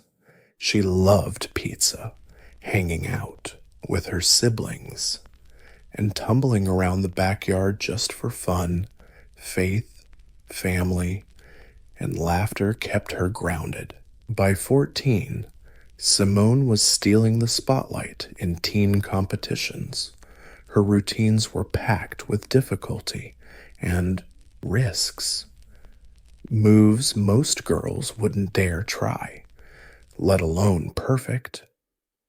She didn't just nail skills, she exploded through them, making even the hardest combos look easy. But Simone's greatest strength wasn't just physical, it was mental, quiet confidence, deep self-awareness, and zero interest in being anyone but herself. Her foundation wasn't fame, it was sweat, family, and a faith that didn't need shouting to be heard. Simone wasn't just learning gymnastics, she was building tools that could redefine the sport. By 2013, Simone Biles was no longer just a rising star. She was a powerhouse barreling toward the global stage, unstoppable and unapologetic. That year, at just 16, she entered elite level and competed at the World Artistic Gymnastics Championships in Antwerp, Belgium. What happened there changed her life and gymnastics history. Simone didn't just win, she stunned the world. She grabbed 2 gold medals, including the coveted all-around title, instantly proving she was the best gymnast on the planet. Her routines weren't just technically flawless, they were bold, packed with skills no one had dared try. Her flips defied the laws of physics. She landed solid as a rock, movements sharp, powerful, and uniquely hers. Not just technical skill, but bold moves no one had dared to try before. Her flips defied physics. She landed solid. Her movements were sharp, powerful, and unmistakably hers. Suddenly, everyone realized she wasn't just the next champ. She was a gymnast operating in a whole new dimension, and she was just getting started over the next few years. Simone dominated the sport like, suddenly, everyone realized she wasn't just a new champion. She was a gymnast playing on a whole new level of reality, and she was just getting started. Over the next few years, Simone dominated this sport like no woman had before. From 2013 to 2016, she snagged 3 straight world all-around titles, a feat no American woman had ever pulled off before. Her consistency was rock solid. Her routines got tighter every year, and her scores shot up past her peers. She made the impossible look routine, but it wasn't just skill that set her apart. It was her vibe. Simone competed with pure joy, while everyone else was biting their nails. She was smiling. She danced through moves, lighting up the arena like it was her personal spotlight. The crowd wasn't just watching a gymnast, they were witnessing an evolution. Commentators, judges, even former Olympians agreed Simone Biles wasn't just winning competitions. She was rewriting what women's gymnastics even meant. Her rise came at a time when the sport itself was shifting. Old school standards of stiff beauty and passive performance were getting replaced by strength, personality, and authenticity, all things Simone embodied. She wasn't trying to fit in. She made the whole sport revolve around her, and as the world geared up for the 2016 Olympics, one thing was clear: Simone Biles wasn't just the favorite, she was the future. By summer 2016, Simone Biles was no longer just a gymnastics prodigy. She was a global icon on the rise. All eyes were on Rio de Janeiro, the promised coronation stage. Years of training, pressure, and expectations funneled into this moment. And Simone didn't just bring home medals, she delivered a performance that redefined greatness in the sport. She entered the competition with sky-high expectations and somehow soared even higher. Throughout the event, Simone snagged 4 golds and a bronze, the most medals ever won by an American gymnast at a single Olympics in over 30 years. She dominated the all-around vault and helped the U.S. team crush it in the team final, famously dubbed the 5-person showdown. But it wasn't just winning, it was how she won. Her routines included moves so tough, the scoring system had to be tweaked just to keep up. When she launched herself into the air, it looked like gravity paused just to watch. On the floor, her signature Biles move, a double layout with a half twist, instantly became a classic. Her artistry blended with raw power in a way gymnastics had never seen before. The crowd went wild. Commentators scrambled for comparisons. But Simone Biles, she's in a league of her own. She was setting a new standard. Even fellow gymnasts were awestruck, not jealous, but genuinely respectful. They knew they were witnessing something rare, a near-perfect athlete mastering her craft. Yet, off the mat, Simone stayed grounded. She shared silly selfies with teammates, laughed through press conferences, and thanked her coaches, parents, and her faith. She wasn't just a competitor, she was a role model. Her success in Rio wasn't just historic, it was transformative. It changed how the public saw female athletes strong, joyful, and unapologetic about dominating. She became the first black woman to win Olympic all-around gold for the U.S., breaking barriers, not just in skill, but in visibility and representation. Simone Biles didn't just win at Rio, she conquered it with grace, grit, and greatness.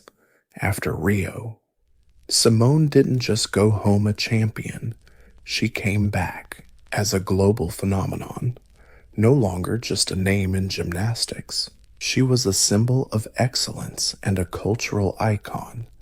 But glory comes with new headaches, the weight of fame, the pressure to be perfect, and the quiet demands to keep going when her body and mind needed a break. In the months after the Olympics, Simone's life sped up. She toured the country with teammates, made countless TV appearances, and even competed on Dancing with the Stars. She published her memoir, Courage to Soar, and became a best-selling book. Endorsements kept rolling in magazine covers, red carpet events, interviews. Simone became a star way beyond her sport, but beneath the glittery spotlight, a different reality was creeping in. For the first time in years, Simone wasn't on the competition floor, and with that pause came some serious soul-searching. Who is she beyond gymnastics? What does she want? Now that she's basically conquered everything this sport can throw at her, the pressure hadn't vanished, it just morphed. Now every move she made was under a microscope. Every comeback was met with suspicion. Every competition came with the unspoken rule Simone Biles must win. But Simone isn't one to rest on her laurels. By 2018, she was back training and competing harder than ever, and she returned not as a girl chasing dreams, but as a woman reclaiming her voice. At the 2018 U.S. National Championships, she competed with 2 broken toes and a kidney stone. Most athletes wouldn't even dare step on the mat. Simone didn't just compete, she crushed it, scoring way ahead of her rivals. Her performance wasn't just dominant, it was defiant. Yet beneath that powerhouse display, something deeper was stirring. The world saw the medals, the smiles, the jaw-dropping flips. But few knew the emotional toll of being the greatest. The injuries from the dark side of this sport started to show, and more than anyone, Simone felt the weight of carrying both the sport's painful past and its uncertain future. The time after Rio wasn't just about staying great, it was about surviving, and in the space between victory and reality, Simone Biles began discovering a new kind of strength, one not measured by medals, but by vulnerability. With all her athletic power, Simone's bravest moment didn't happen on the balance beam or under the Olympic rings. It happened when she grabbed a microphone in front of the world and chose to speak the truth, not about medals, but about trauma. In 2018, Simone Biles revealed she was one of hundreds of gymnasts abused by former USA gymnastics doctor Larry Nassar, a man who preyed on athletes for decades under the guise of medical care. Speaking out wasn't easy. She was the face of the sport, its brightest star, in an organization now deeply tarnished. But she refused to be silent. In an online statement, she wrote, "I'm no longer scared to tell my story. It's not just a confession, it's a declaration." She wasn't just standing up for herself. She stood for all the girls who had been hurt, silenced, and ignored. She demanded accountability not just from Nassar, but from USA Gymnastics and the U.S. Olympic Committee, the very organizations that enabled his abuse through negligence and cover-ups. In doing so, Simone transformed from champion to changemaker. Her courage echoed far beyond the gym. Survivors worldwide saw their pain reflected in her voice. Fellow athletes rallied behind her. Lawmakers launched investigations. Simone's 2021 congressional testimony, crying yet composed, became an unforgettable moment in U.S. sports history. But even while fighting for justice, Simone kept training. She continued to dominate competitions, all while shouldering the burden of a broken system. Her performances were no longer just about gold medals. They became about healing, resistance, and truth. Simone redefined strength not as stoicism, but as honesty. She proved the greatest athletes aren't those who never struggle, but those who, well, keep rising anyway. She blurred the line between hero and human, showing you can be both.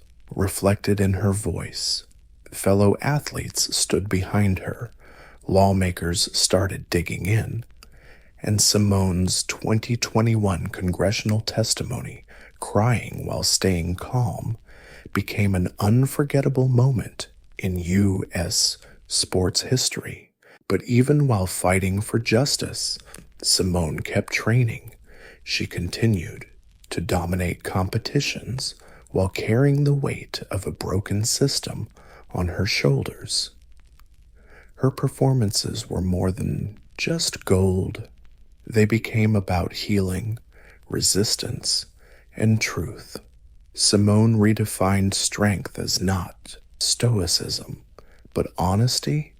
She proved the greatest athletes aren't those who never struggle, but those who still rise anyway. She blurred the line between hero and human, showing you can be both. Through her voice, Simone did what even her hardest flips couldn't. She broke the silence, and in that silence, a new definition of strength emerged, one that doesn't need applause to succeed. She wasn't just gliding through the air anymore. She was changing the ground beneath us. When the Tokyo Olympics finally happened in 2021, delayed a year by the global pandemic, Simone Biles became the undisputed face of the Games. The world expected domination, another haul of gold medals, and more physics-defying feats. But instead, Simone gave us something else: honesty. But Simone wasn't done yet, not just with gymnastics, and not just with her own story. For over a year, she stepped away mid-team competition after a shaky vault. Simone pulled out. At first, the announcement shocked everyone. Then, the explanation dropped. She was dealing with something gymnasts dread: the twisties, a mental block where your body and brain lose balance mid-air. For regular folks, that's hard to imagine. For a gymnast flipping and twisting 3 meters above the ground, it's a life or death kind of problem. Suddenly, the strongest gymnast on earth said the unthinkable: I need to step back. And she did. Her decision rocked the Olympic stage. Critics questioned her grit. Experts debated, but athletes across all sports rallied behind her. They knew the price you pay. They understood the guts it takes to say not today. Simone didn't disappear after withdrawing. She showed up every day at the arena, cheering teammates, supporting them, smiling, crying. She became a beacon, not just showing what competing means, but what it's like to be human under pressure. Days later, she came back for one last event, the balance beam final, nailed a simple routine, and snagged bronze. But the real win, not on the podium. It was her choice to put mental health first. In front of the whole world, Simone flipped the script on what strength really means. In a culture obsessed with pushing through pain, she offered a different hero: wisdom, self-awareness, and profound vulnerability. She reminded us even the most decorated athletes aren't machines. They're human, humans with limits, injuries, and needs, and recognizing those limits isn't weakness. It's the deepest kind of strength. At Tokyo, Simone didn't win 4 golds, but she brought us something way more lasting. She gave athletes permission to pause, protect themselves, and choose happiness over expectation. After Tokyo, many wondered if Simone Biles would ever compete again. She had transcended the sport, not just as the most decorated gymnast ever, but as a symbol of resilience and honesty. But Simone wasn't done, not just with gymnastics, and not just with her own story.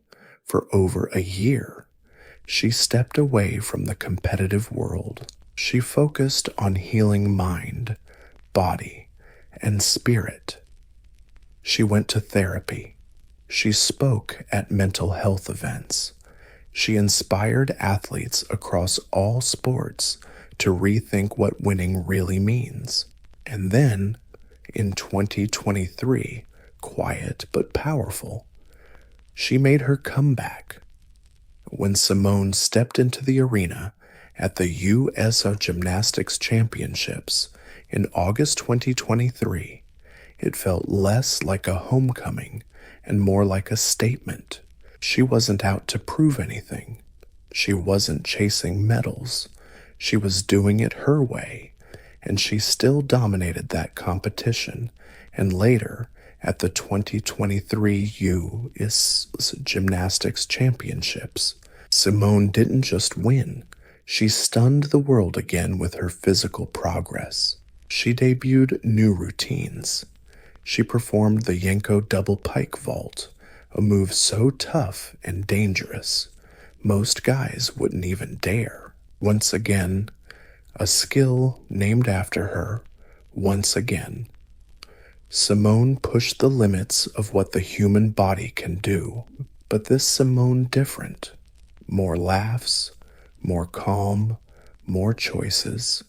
She's not just the greatest ever from the competitive world. She focused on healing her spirit, emotions, and body. She went to therapy. She spoke at mental health events. She inspired athletes across all sports to rethink what winning really means. And in 2023, quietly but powerfully, she made her comeback when Simone stepped into the arena at the 2023 U.S. Gymnastics Championships in August. It felt more like a comeback than a homecoming. She wasn't trying to prove anything. August 2023 felt more like a comeback than a homecoming. She wasn't out to prove anything. She wasn't chasing medals. She did it her way, and she still crushed that competition and then went on to win the 2023 U.S. Gymnastics Championships. Simone didn't just win. She stunned the world again with her physical progress. She debuted new routines. She pulled off the Yanko double pike vault, a move so tough and dangerous that few men dare try it. Once again, a skill named after her. Once again, Simone pushed the limits but this Simone is different. More laughter, more quiet moments, more choices. She's not just the greatest of all time. She's a woman in control of her own story, deciding when to perform, how to perform, and why off the mat. Her life is thriving too. In 2023, she married NFL safety Jonathan Owens in a private ceremony, followed by a lavish wedding. She's been open about love, joy, and the challenges of balancing elite sports with everyday life. Her relationship became another symbol, not of perfection, but of resilience, being seen and supported beyond the spotlight. Simone's comeback wasn't about reclaiming titles. It was about reclaiming herself, and in doing so, she redefined what longevity means in a sport notorious for burning out young athletes. She didn't come back as a girl with something to prove. She returned as a woman who's proven it all and still chooses to rise. Simone Biles, by any measure, is the most decorated gymnast in history. Over 30 world and Olympic medals, including 4 moves named after her. She rewrote the limits of the sport, not just with wins, but by reshaping what greatness means. But her true legacy goes way beyond medals, routines, or even praise. Simone changed gymnastics culture. Before her, strength was admired, but artistry ruled. After her, the standard flipped. She made that old balance look impossible. Forget that strength, grit, and confidence could be just as beautiful as grace. She didn't just raise the bar, she threw it in the air, spun twice, and landed it with a smile. Then she asked herself, what's next? She became a role model, not just for gymnasts, but for athletes everywhere. Her advocacy for mental health, athlete safety, and self-respect sparked a movement. She showed that stepping back isn't failure. Protecting your peace is a powerful act of self-worth. And even silence can speak volumes. Young gymnasts now don't just admire Simone's skills, they emulate her strength of character. She showed them saying no, asking for help, and defining success on your own terms is totally normal. In a world that demands constant performance, she offered something braver, more real, and she's still going. Whether she competes in another Olympic run or chooses a different path, her impact on gymnastics and society is eternal. Museums showcase her leotards, books are being written about her, and kids worldwide are flipping because they've seen her do it. Simone Biles isn't just the best gymnast the world has ever seen. She's a cultural shift wrapped in muscle and motion, a story of resilience, honesty, and a quiet revolution. Her life proves strength isn't measured by how much you carry, but by knowing when to set it down. Excellence means nothing without integrity, and the most powerful flips are the ones that bring you back to yourself. Simone's story isn't over yet, but even now, mid-leap, mid-flight, her legacy has landed exactly where it belongs in the hearts of those she's lifted, just by being herself.